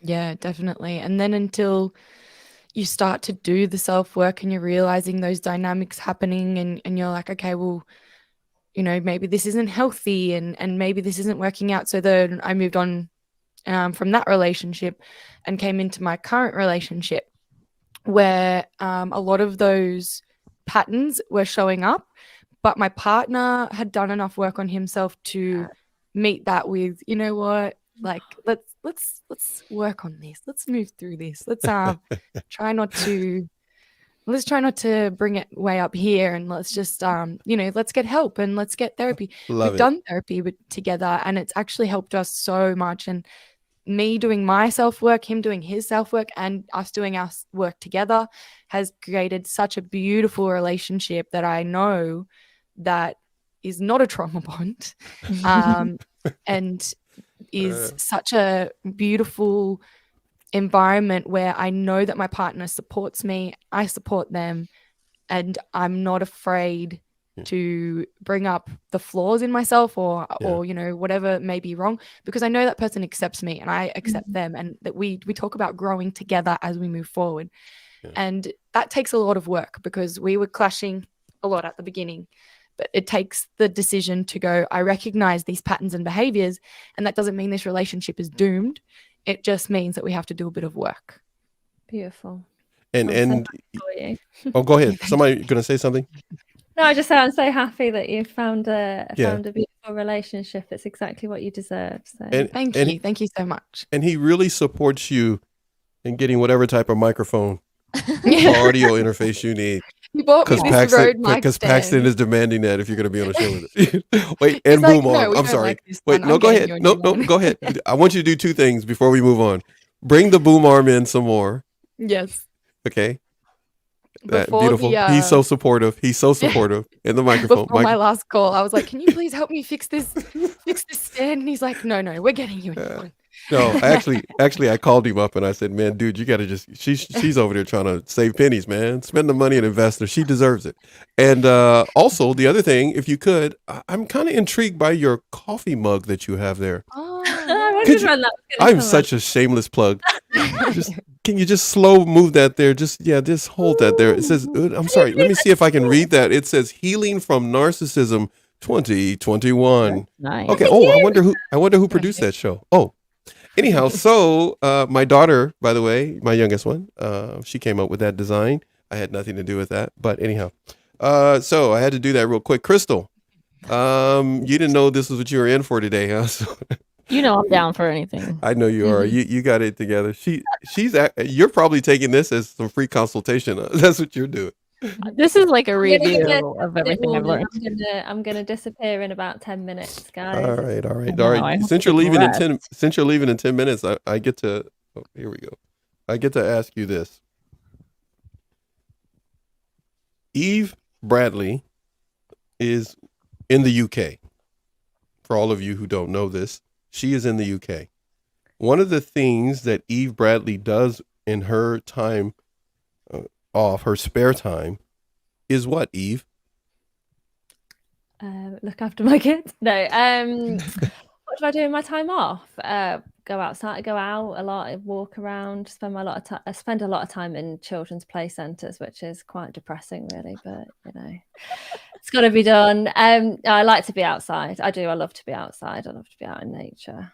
Okay. And I like to read. I like to read a lot as well. But I have to read on my Kindle or my phone so that I can do it in the dark if I've got the.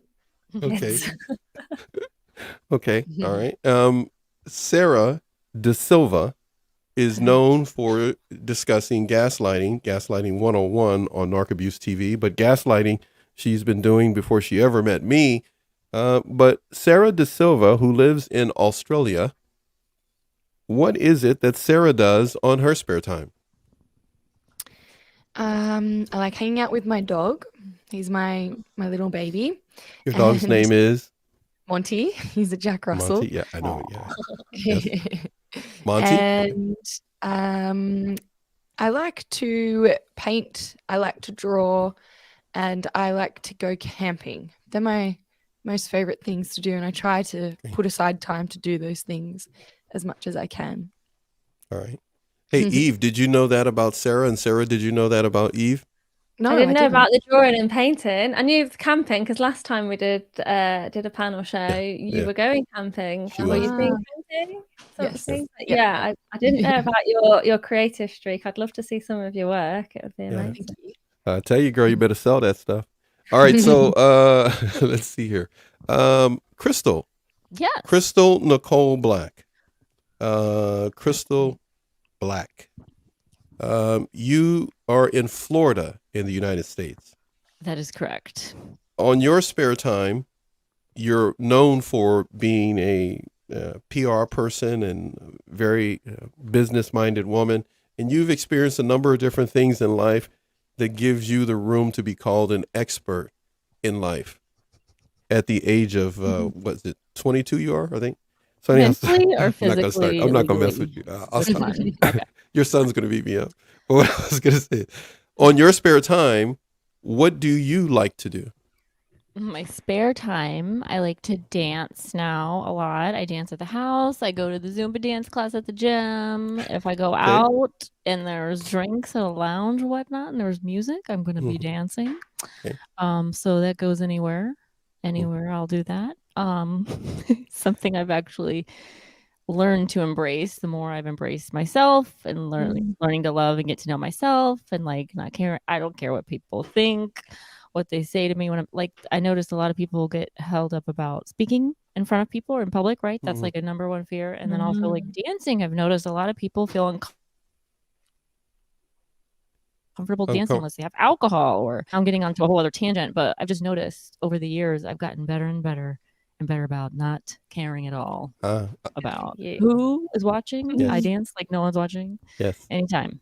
Love it. So I do enjoy that. Not that I'm that good at it, but this is the other thing. You don't have to be good at what you enjoy doing. You don't have to be absolutely not. Olympic I think level dancer. It's been like something we've been spun is that unless you can commodify a skill, it's not worth doing. Like I can't sing for toffee, but I love to sing. Like no one's paying me to sing. I have to pay people to listen to me sing, but it's not going to stop me. Same. Oh, I love that. Wait, Sarah, can you sing? Can you sing, Sarah? I do like to sing, yes. Okay. Wait. Wow. Well, now you've got a good mic. I've got a mic for singing. I was gonna say, you got a really good mic, Eve. Okay, so do you, Sarah, and so do you, Crystal. Consider this. One day, all four of us will sing something. Harmonize. Maybe in 2 years from now, but because I can't sing either. But what I was going to say is, twinkle. We'll turn the cameras off and sing something. That's better, so you don't have to look at your face doing it. Well, I don't want to torture them as I try to sing something. But what I was going to mention to you, Eve and Sarah, Eve is going to leave. Sarah, of course, you both know you guys are going to leave at any given time, but especially Eve because it's late. But you got to meet Crystal today. And on a scale of 1 to 5, because I don't want to tell her she's a 10 because she's got a big ego. But on a scale of 1 to 5, how would you describe? How would you rate Crystal personality on a scale of 1 to 5? 10. It's a 10. I knew it. You're good. See, I know Eve, man. I knew you. Eve sees the brighter side. She gave you a 10. Sarah just laughed. No, I'm just kidding. Sarah, you're going to say something? No, I agree. I'm like, yeah. 10. So Crystal, on this, first of all, Crystal, this is not like Crystal was prepared for this yesterday or anything. This is like, what, an hour and a half ago or whatever before the show. I told you anytime. So, I'm sorry. She told me what to do, what time of day it was going to be. She trauma bonded me, so I had, but it gaslit me first. We did an overview of a number of different things that we're going to talk more in depth as time goes on. But if you need to dig deep into the deeper things of gaslighting and trauma bonding, do not write or call me. Okay, please reach out to Eve and Sarah, and by all means, watch Crystal and I when we come on and do our NATV radio shows, which will bring a number of different interesting people and other stuff to you. But we got the first show underway. Everybody, Sarah, Crystal, and myself, let's say goodbye to Eve.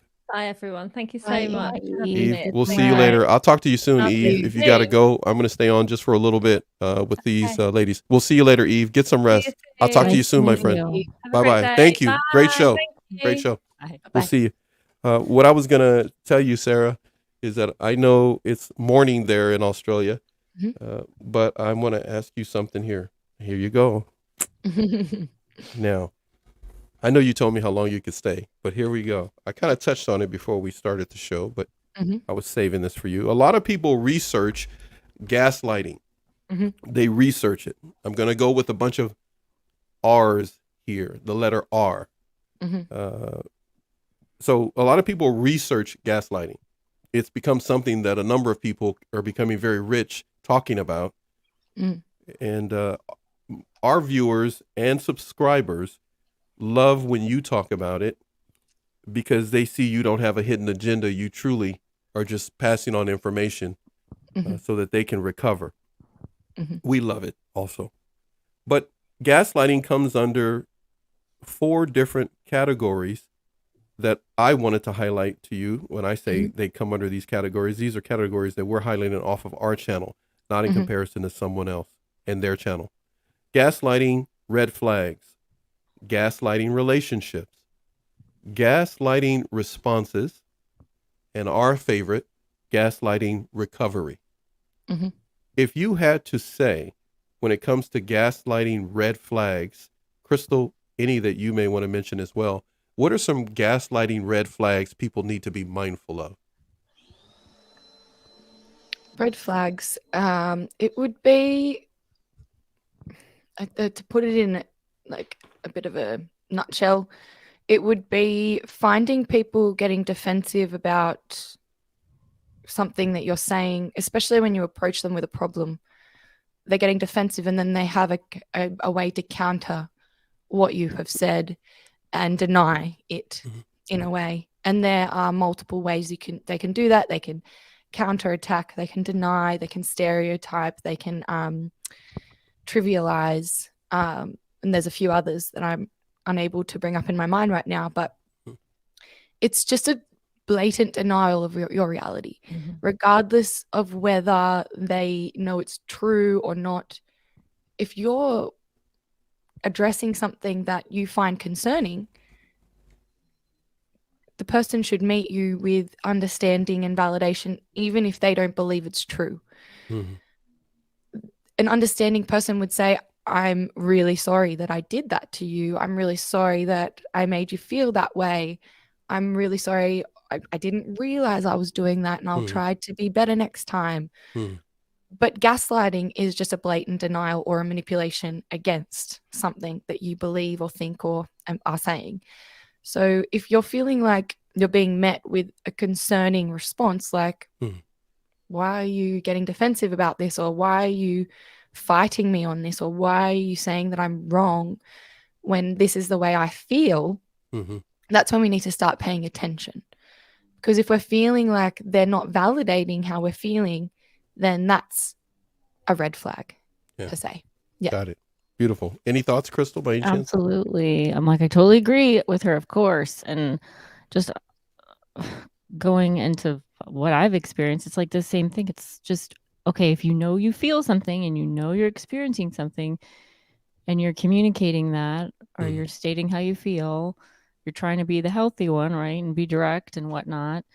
And whether it's a complete denial of the reality, a twist of the truth, or just an automatic blame game. I mean, any of the tricks, and it's like if somebody keeps putting it back on you all the time, or they're skipping. I've had it to where people in my family, like I'm saying something very blatant, very direct, and like there's like a glaze of the eye and like a skip of a beat and just change the subject. And I'm like, did you not hear what I just said? Hey, let's go. When I would get more bold, of course, this is when I really realized it. I kept trying to make them go back and, do we need to go? Did you hear what I said?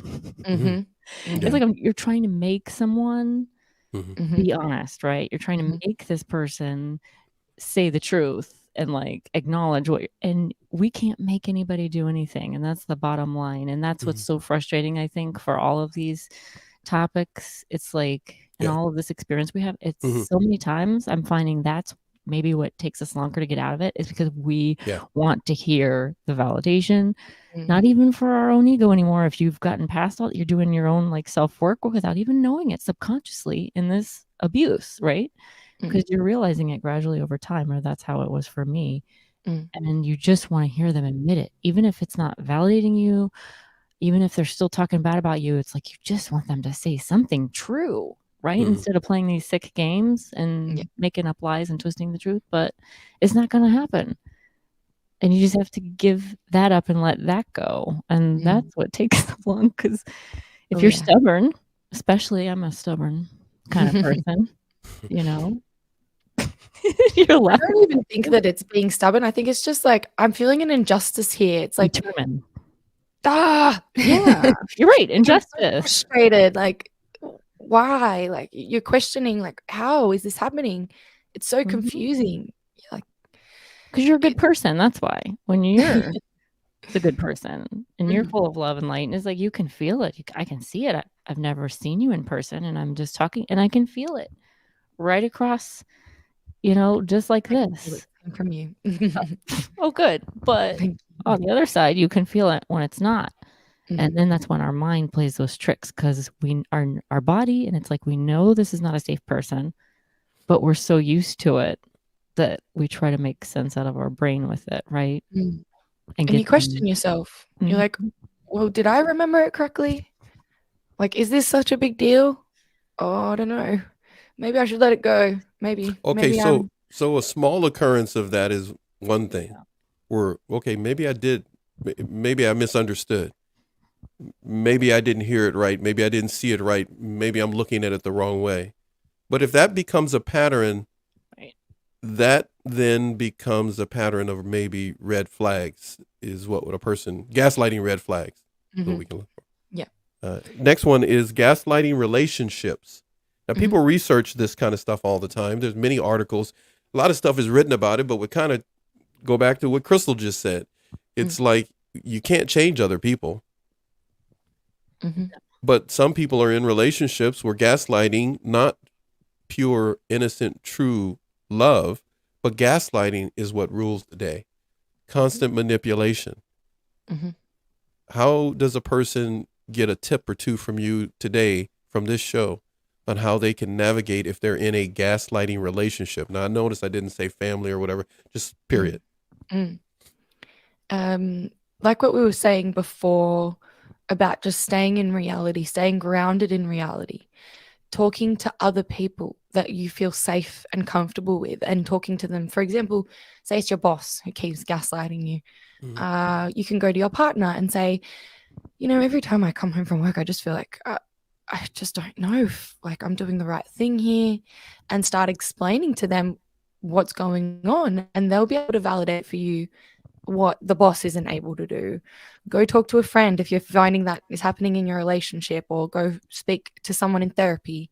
For example, it's all about releasing what you're holding inside, because when you're holding it inside, you're constantly questioning yourself, wondering whether you're the problem, wondering whether there's something wrong with you, wondering whether you deserve this, whether this is just or not. Like, maybe I do deserve it. Maybe I am this and that and all of that.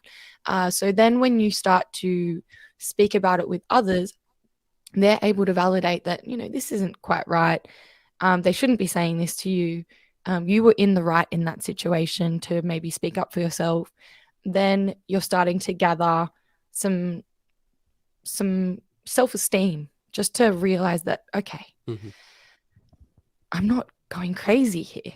Like, I remember that correctly, and I wasn't in the wrong there, or it wasn't all my fault. And that if you're able to gather that kind of reassurance and validation, then you're able to go back into those situations with the people who you care about in here, speaking back to you, going, remember that it wasn't about you. Remember, and then you're in that situation again.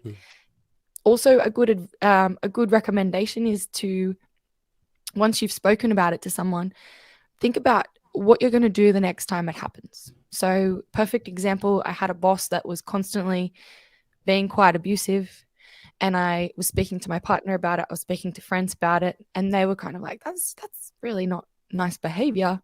And I was validating for myself that wasn't nice behavior. So I said to myself, if this keeps happening, I'm going to walk out. And it continued to happen. I set the condition that I'm going to speak up for myself first, and then if they don't change, then I'm going to walk out. So I did speak up for myself, but that did nothing. So then I walked out.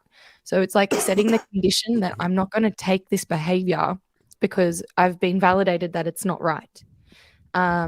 So really just staying grounded in reality, the reality of the situation. You're going to know deep down that this doesn't feel good, that I'm questioning myself. I'm feeling confused. If you're feeling confused, that's a key sign that there's a bit of a red flag going on, especially if you felt like I didn't really do anything wrong, or I was just being myself, or I was just doing nothing. And then you're able to validate that this is wrong, then set the condition. That's when we start to stand up for ourselves and go, well, I'm not taking that. And then once you're able to stand up for yourself in that situation, when you start to encounter it in other situations, you're able to remember that one response that worked. Like, I was glad that I walked out. So now if it happens again, I'm going to respond the same way. So it's slowly from staying grounded in reality to starting to question, what am I going to do next?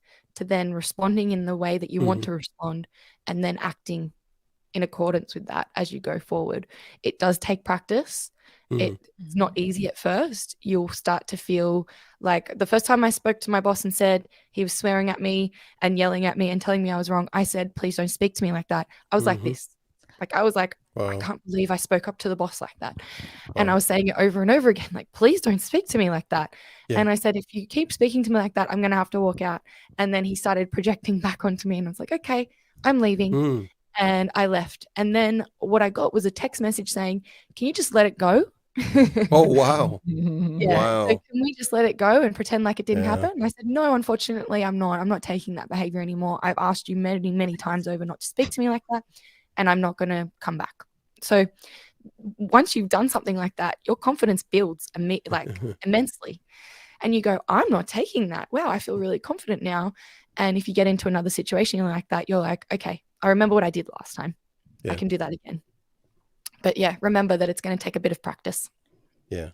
That's awesome. Go ahead. You were going to say something. That's awesome. I was going to say I've experienced that as well. And I'm like, yes, go team for walking out when that happens. But on just to kind of piggyback off of that, like she explained it perfectly, Sarah. But also for me, I know just sometimes like I talk to myself and I talk things out, and that's a normal thing for me. Hopefully a lot of other people do that out there too, right? It's normal. It's normal. Good. I'm in good company. So, but also writing it out. All crazy people do that. We're all crazy, so it's normal. Go ahead. So whether you're keeping a journal or not, sometimes I've done this thing called Morning Pages from The Artist's Way book by Julia Cameron. That's from my acting training. But now that I don't know if you've heard of that, Sarah, but yeah, The Artist's Way. So obviously you can do it anytime. It's just free writing. It's like a brain dump, morning pages, afternoon, night pages, whenever you want to write them. But you write them with your hand because that's really your right brain and that truth coming out, right? That intuitive side of us where it's flowing instead of like typing is more left brain. And that's more like work based if we're like, really focusing and typing or editing something. So I think it's really interesting just for that truth to come out sometimes. It's been so buried deep, I know for me, that I wasn't even able to verbally express it or even have like a clear thought because there was too much confusion, like what she was saying. If you're confused, it's a big sign. So sometimes I would just let all these words and all this stuff flow out on the page. And I'm like, oh my gosh, I didn't even know that was buried inside of me. Look how nasty that is. I just wrote and it's so helpful just to get it out because so many times I didn't know it was like that buried. So I try to share that and encourage people to do the brain dump or the free write, the morning pages, whatever you want to call it. And I found actually some of my old ones just today, and I started uploading some of the videos, Paxton, on my channel of me like trying to decipher my handwriting. I was like, is this? Yeah. And then I just thought that would be fun. It was like from years ago. And it's amazing all the things. I'm like, I was experiencing that 10 years ago. You saw things that you wrote 5-10 years ago, and you go like, oh my goodness. Do you say, hey, I've come a long way, or what? I did. I'm like, wow, but I knew all the concepts and I understood. I had that mind, that brain comprehension and understanding experientially and everything. But apparently I needed to experience things on a deeper, more intense, abusive level, I think, to make real change happen. Because I would always just like what Sarah was talking about, going to therapy. I've done talk therapy. I've done this. I've done that. I've asked friends about it. It's not that I was keeping it all inside all the time, but that can only get you so far if things are really like rooted and all that other stuff. So it's taken a long time. I would say, 10, 11, 12 plus years of like from the point of realizing and identifying some of those limiting beliefs and wrong, like just lies that it's like, what do we call it? Brainwashing, the programming. Up until now, it's like it was a very gradual process. But then once it's so blatant in your face and you've learned all that you learned, and everyone has a breaking point. I'm sure you can agree. It's like everybody has one, even if you've taken it a million times. Eventually, something's gonna break, and it's either gonna be you, your body, or You're going to say, I'm done. You know, I'm not doing this. a lot of people have gone through that. They've experienced that. I know, Sarah, you know that as coaching others and working with others.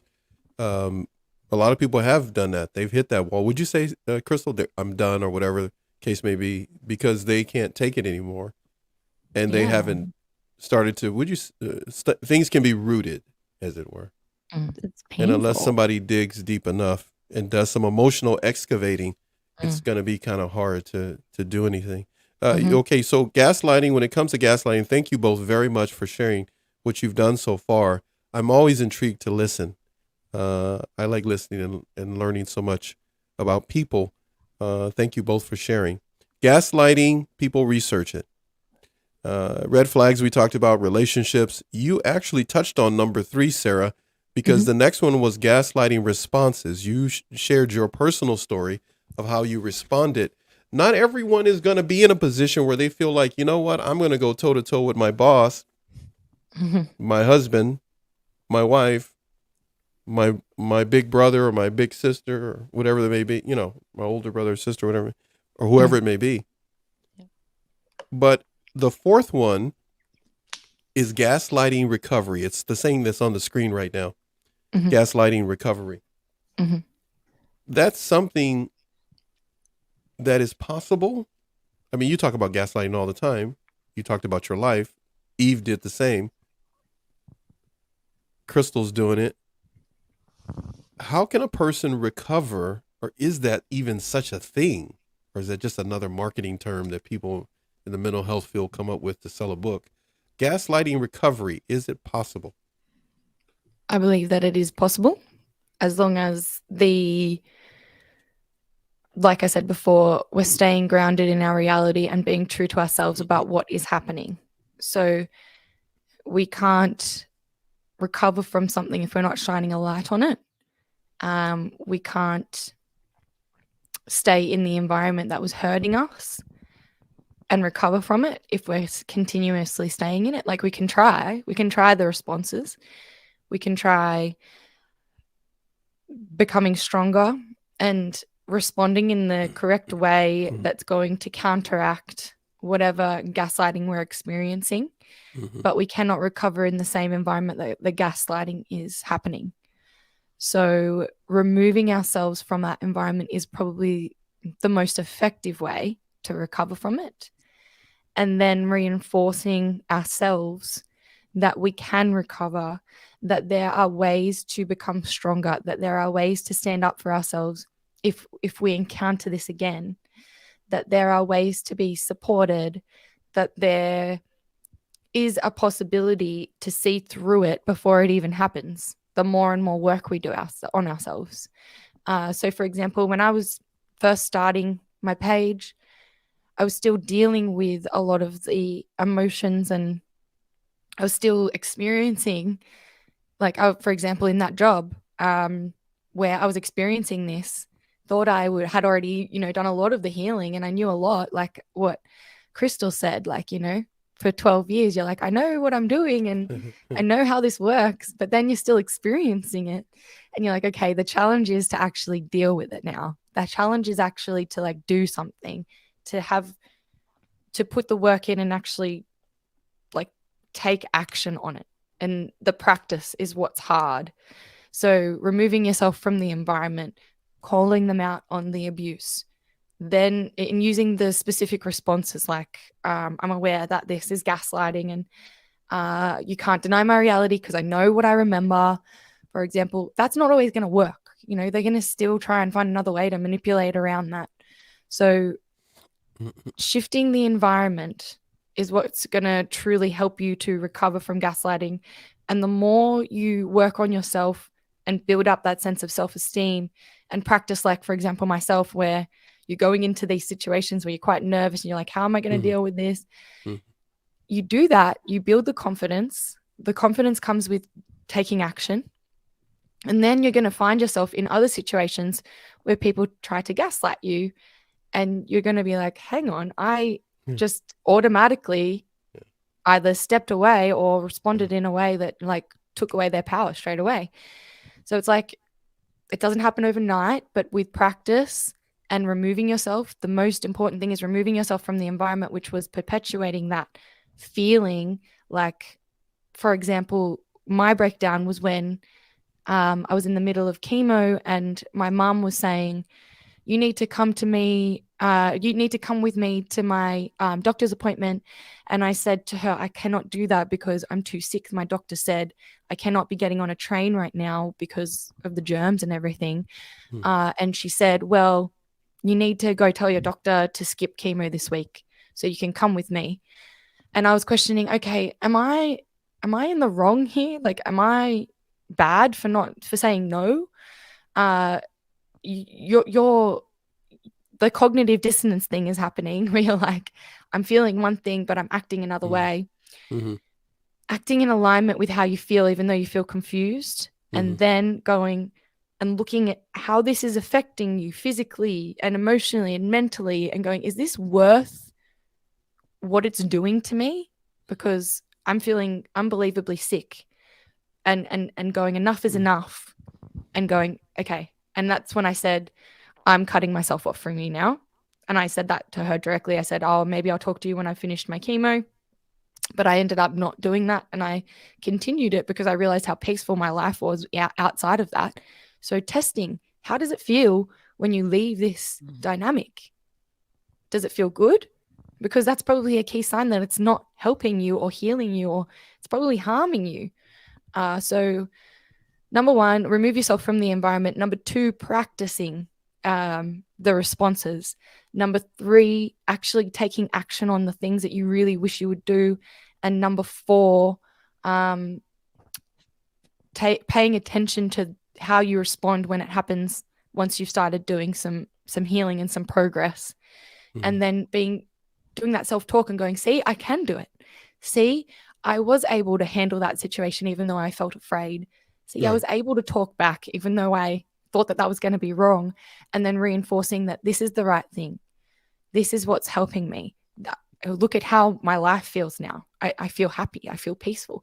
And those things are what's going to play over the record that was saying, you're not good enough, you're wrong, you're whatever other gaslighting things, like, you shouldn't be feeling that way, or stop doing that, and whatever may be coming up. The scariest thing is removing yourself from a relationship where you think that person is the be all end all of your existence. And stepping out is the first step. And I know that's the scariest step for most people, because being stuck in the trauma bond with them, you feel like they're the be all end all of everything. They're going to help you in some way. So the reality, coming back to the reality of the situation. How do you feel? How is this affecting you? Is it bad? We're discussing gaslighting right now, but in essence, throughout the many times that we have talked and done shows together, Sarah, you are really emphasizing essentially facts over feelings, and that the feelings sometimes are not real, similar to what Crystal was talking about, the new term or limiting beliefs or concepts or whatever, use cognitive dissonance, right?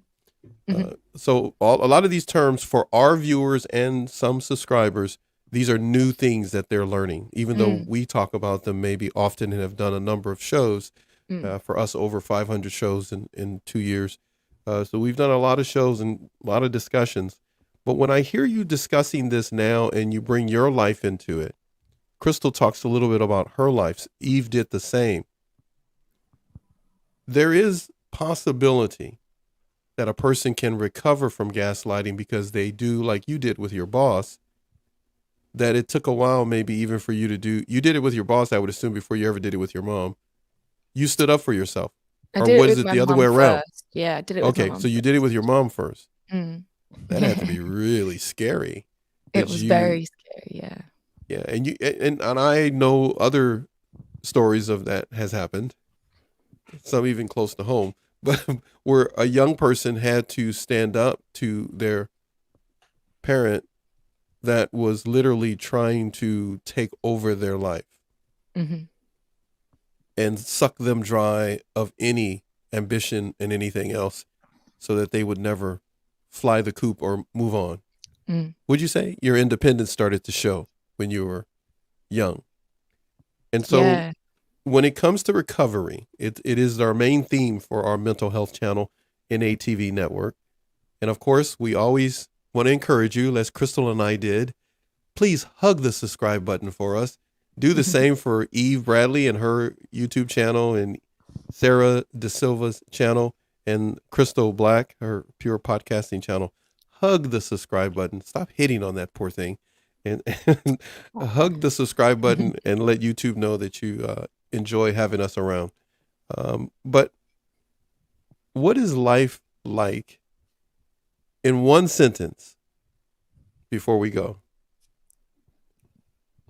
when a person has recovered or is recovering from the gaslighting tactics that they remove themselves from? Because removing themselves from the environment is something that so many people, doctors have been on our show. A lot of people have said the exact same thing you said. You've got to remove yourself from the environment so you can get back to reality.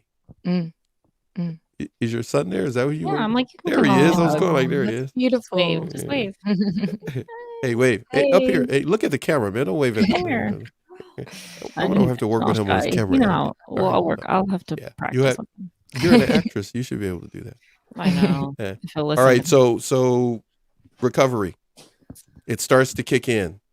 They remove themselves from the environment, or they're preparing to do so that they can survive, because they've tried to work with that person, but they know they're getting worse. What is life like after recovery, Sarah? If I had to put it in one sentence, I would say life becomes peaceful. You learn your potential. 7 words. That's the first time you've ever done it. That's pretty good. That is almost a mirrored question to the very first show we ever did. You didn't know that, but I brought that back up and watched the show, and that's almost exactly what you said back then. Except you didn't count it out like that. That was pretty cool. So let's see here. I'm going to do this. A few things on the screen, and Crystal, anything you want to say, but also take a notice to the screen too. I'm just going to run over some things that have already been said by the real deal Prime, but go ahead. Oh my gosh. Oh yeah, he's just giving more love. I'm still here. I'm putting it back up what he said before. He's probably not here right now, but I'm leading up to something. But go ahead, Crystal. You're gonna say? Keep up the good fight. It is a fight.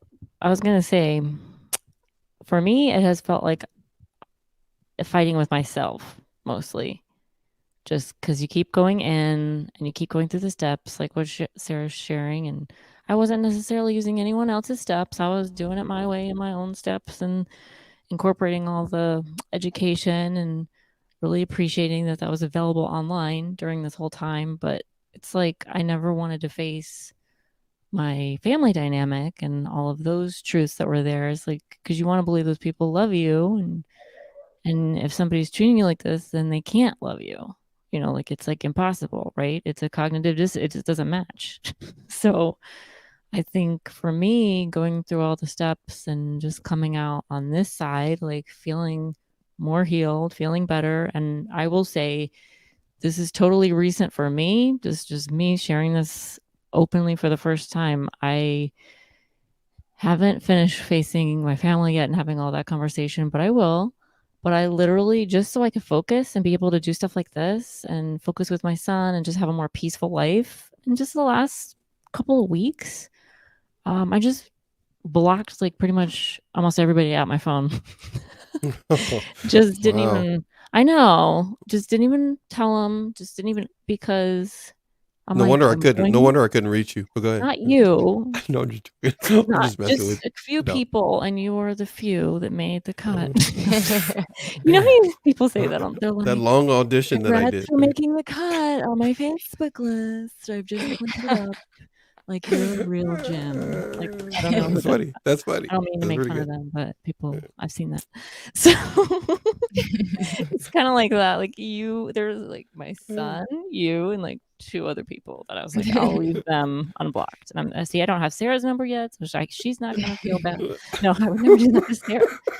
You know, but there's a lot of old people, not old, but you know, like older contacts in there. I was like, I don't need this. I deleted a lot of them because I'm like, I'm never going to need this again. And I've never gone through my phone contacts. So it was kind of another good feeling to just kind of do that for a while so I could hunker down and focus on what I need to. And I'm like, exactly what Sarah's saying. I feel more peaceful and I'm coming out the other end, right?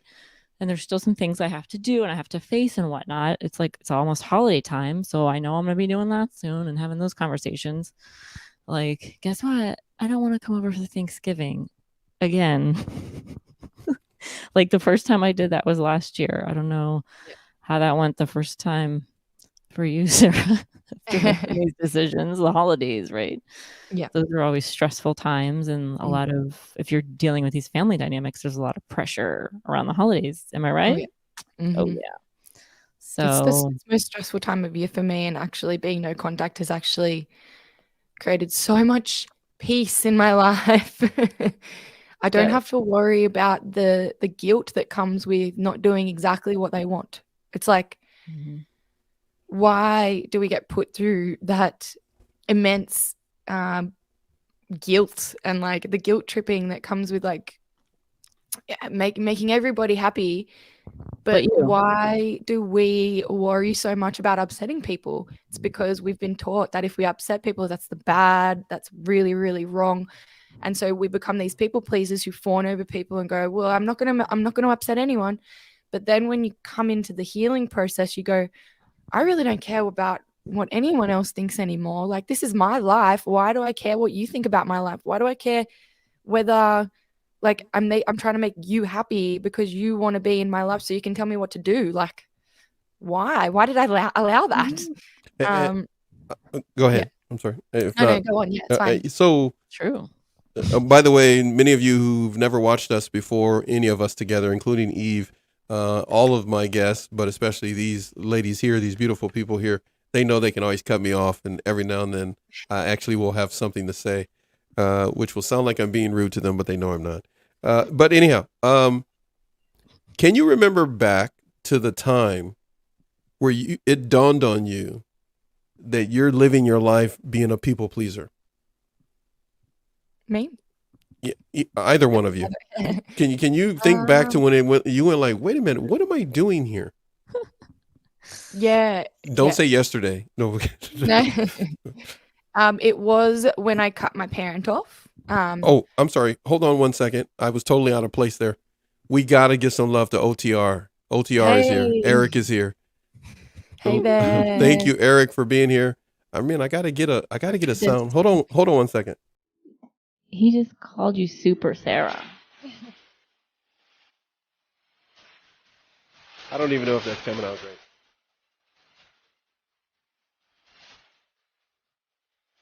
Yep. Thank you. Thank you of the refrain for being here. We appreciate it. Oh, wait a minute. Hold on.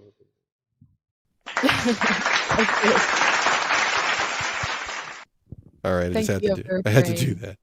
All right. Go ahead. Yeah, it was when I cut off my parent and I realized I think I started seeing a counselor who specialized in narcissistic abuse, and she helped me to realize that I was just doing all of this stuff to make my parent happy and talked about people pleasing. And I was like, oh, now I see that all I was doing was trying to make her happy, but it wasn't making me happy.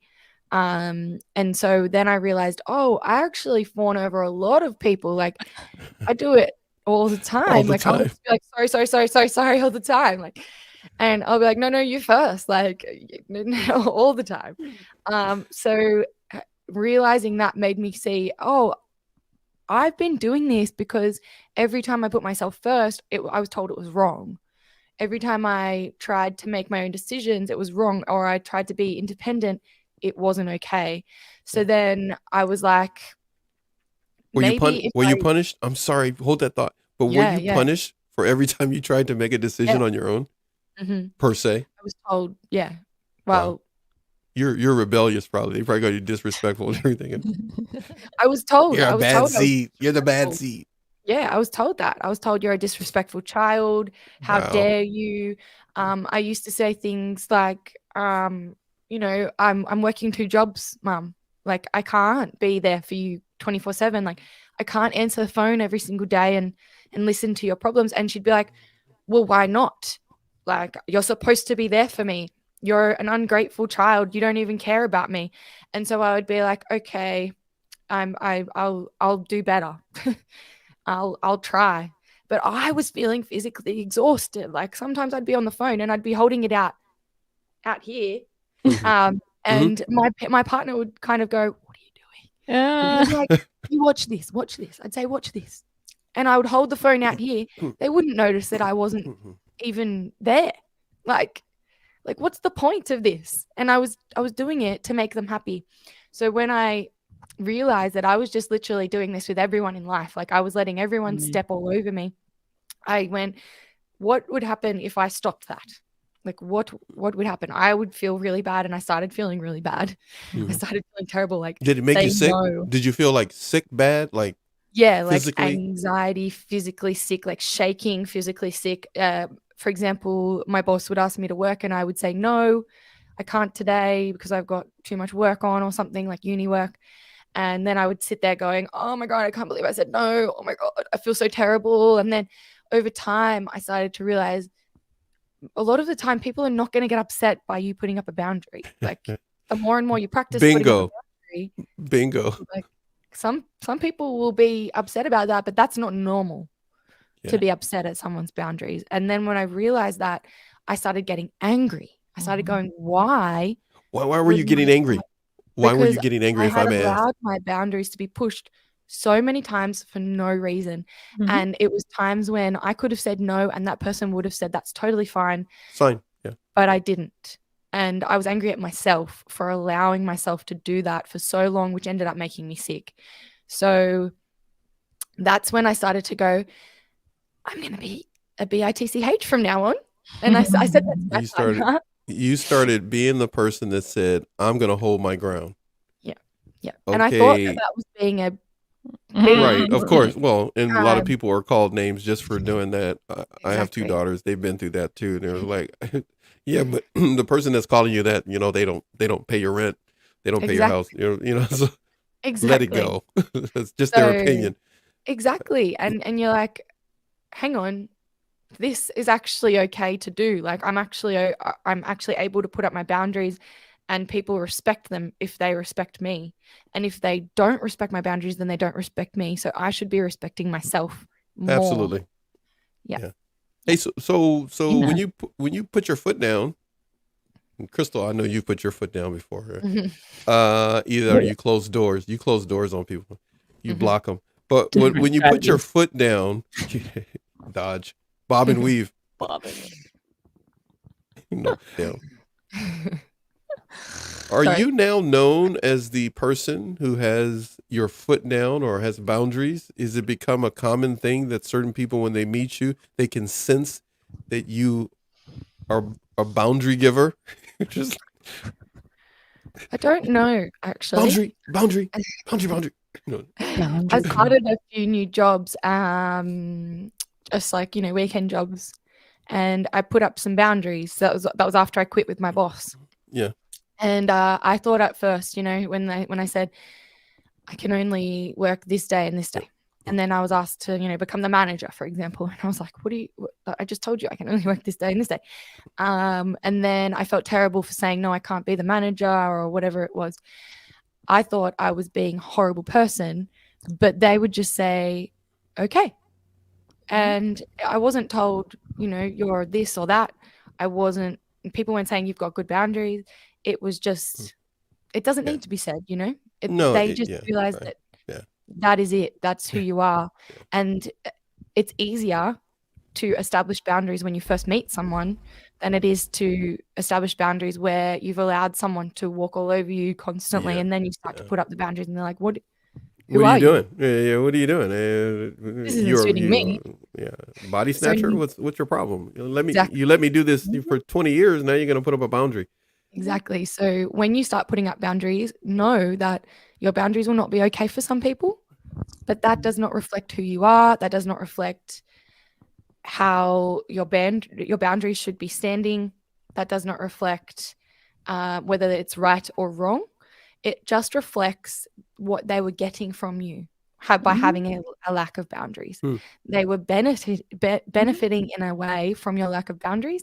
And if they stop hanging out with you, if they stop contacting you, I've had friends who stopped contacting me since I put up boundaries, and I felt bad about it at first. I felt like, oh, what's wrong with me? But I realized, oh, I just started sticking up for myself. That was it. And it was wrong. Okay. Well, that wasn't really a friend. Yeah. You weren't always available for everybody. You weren't always there to be that person that just fixes everything for them. And the list could go on and on for every individual person. When you put up a boundary, Crystal, reflect on a boundary that you've put up. Does it sound similar to what Sarah has experienced as well? I'm just laughing because I've put up bunches of boundaries and said this over the years, ever since 10 plus years ago. I started learning about all this from talk therapy and like understanding the concepts and researching and whatnot. But like she was just saying, if it's someone from your family or someone you've known a really long time friend, or you've been in a romantic relationship for, a little bit, it's like this person doesn't yet believe that you're gonna actually action step out on what you're saying yet, because you have yet to prove yourself. And it's like they can also tell how serious you are, obviously, by how you react. Because if you're like, oh, like this is my boundary, and you're a little timid about it, it's your first time and you're not used to exerting your self-empowerment yet and your self-love, and like this is my truth and I'm grounded and standing in it, it's like that person's gonna still walk all over you. They don't believe you. They might pretend and play nice and then hope you forget, like what Sarah was saying. Can't you just let it go? Or someone might be like, oh my gosh, that's so last week, or that happened last month, like I thought you were over it. And then what are they doing? Anytime they're putting it back on you, I thought you were over. It's like, no.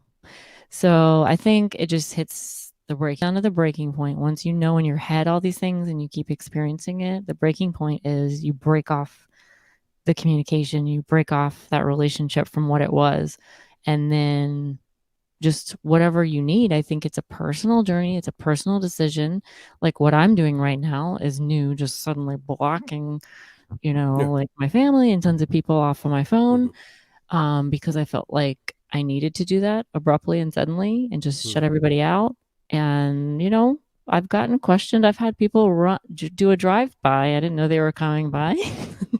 I've had, like, you're a hard person to get in touch with nowadays. Oh, gosh. And I'm like, I haven't had the face off yet, for example, with my family. So that's just a quick new funsy thing to share. But I was like, yeah, I just had to shut everybody out. I said I wasn't feeling well.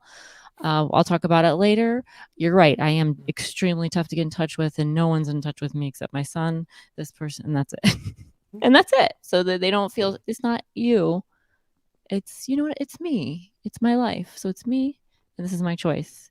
And as long as you're grounded in your choice and you're confident, you know what you're doing and why you're doing it, you get to that breaking point, then it's really a non-issue. I really don't care what any of them think right now. Can you tell? But I wouldn't have said that even last month or the month before, because I was still kind of like going through my steps and my process. Okay, so can both of you look back at your life? I said before we go, and that was like a half hour ago, but we really are going to go. But can both of you look back at your life right now? And I'm just curious what we got here. What did he put on here? When I came off life support, Mom brought me a stuffed Kermit the Frog. She told me it ain't easy being green. She is celebrating 6 years cancer-free. Wow, look at that. Amazing. Much love on that, man. That's Eric of the Refrain, OTR. Awesome. And thank you so much for saying that. As well. And all the kind words that you said. Again, I'll put that back up there. Some other kind things that you said, my friend. Appreciate it. I'm asking this question now. Look, at some point, you know that you're a different person than that person that you've just been talking about for the past few hours in the many shows that we've done. You're not that person of the past. If you describe that person of the past and what they needed to be more aware and work on to protect themselves emotionally and not be so vulnerable to emotional bullies, what would be one or two things, Sarah, you could say about that person that you're not anymore, but yet you're still Sarah? What is it? What was it? What are some of the things that they needed to be more aware of? If I could talk to my old self, I would say, or I would ask, why are you allowing other people to dictate how you live your life? That's a good one. Why aren't you allowing your choices to dictate that? Like, why aren't you choosing your choices? What is so important about these people's opinions about you that matters so much? And if I went back there and had a look, I would probably say things like, well, you can't do this and you can't do that. Like, for example, you can't cut off your mum. You can't stand up to your mum because of this and that. And then I would say, who said that? And then my old self would probably say, my mum said that. So then I would ask, what do you want? Like, what do you really want?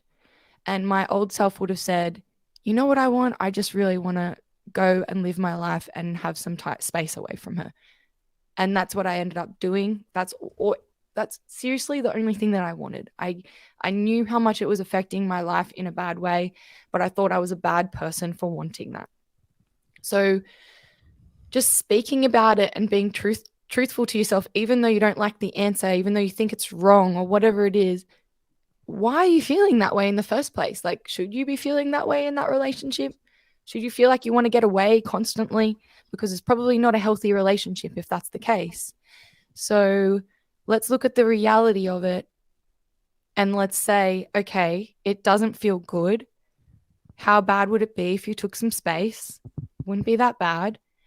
And then I would say, from the perspective of me now to that my old me, I would say, trust that you're doing the right thing, even though you're questioning yourself. Trust that what you feel deep down is the right thing, even though there are many, many, many voices and many records and many things that are saying you're wrong and da-da-da-da. What do you want? Because deep down, a lot of people know what they want, but there's a lot of stuff in the way that's telling them to do something else. So trust what you want, because deep down, that's how your identity starts to shine through. That's who you really are deep down. And dealing with the uneasy feelings that come with that helps you to understand who you can become. And that's your true self. Wow. That's perfectly put. It's so true. We're gonna allow Crystal to have a follow-up on that, but first, you want to follow? True. Crystal's going like, I ain't messing with that one. I'll leave that one alone. Perfect. That was, it's true. It's like girl just gave a sermon. I'm not gonna mess with that. No, I'm not gonna mess with it.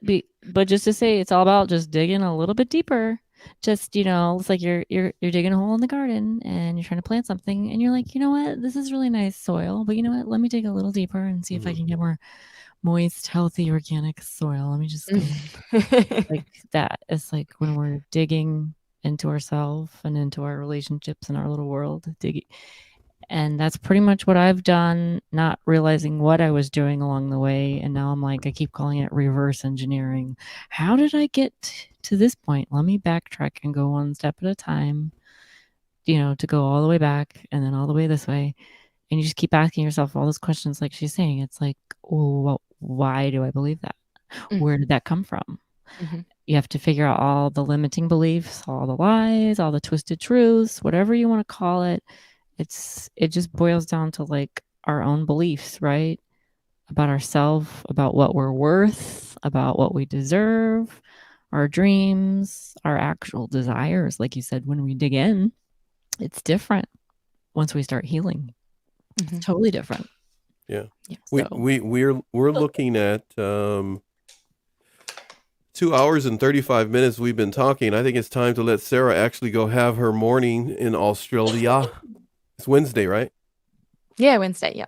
Thank you for allowing us to kidnap you today. Thank you for having me. There's so much more I could talk to you about, but we're going to save it for when Eve and yourself are free again for us to do episode number 2 of this series, which is entitled Breaking the Trauma Bond with a Narcissist. And some of you may ask, when I test that title out and gave it to a few people and told them what they thought about it. And they said, so we're going to talk about you're going to talk about the narcissist. And I was like, not really. We're going to talk about ourselves. Sometimes people pay so much attention to the wrong thing. And they need to, as you said, Sarah, and Eve said earlier, Crystal, you said it too. We need to give attention to working on ourselves and taking care of ourselves. We give too much attention, mental space to that person, it can be a problem. Hey, look, everybody, we're out of here. But just like yesterday, because I can, of the refrain, we're saying bye to you.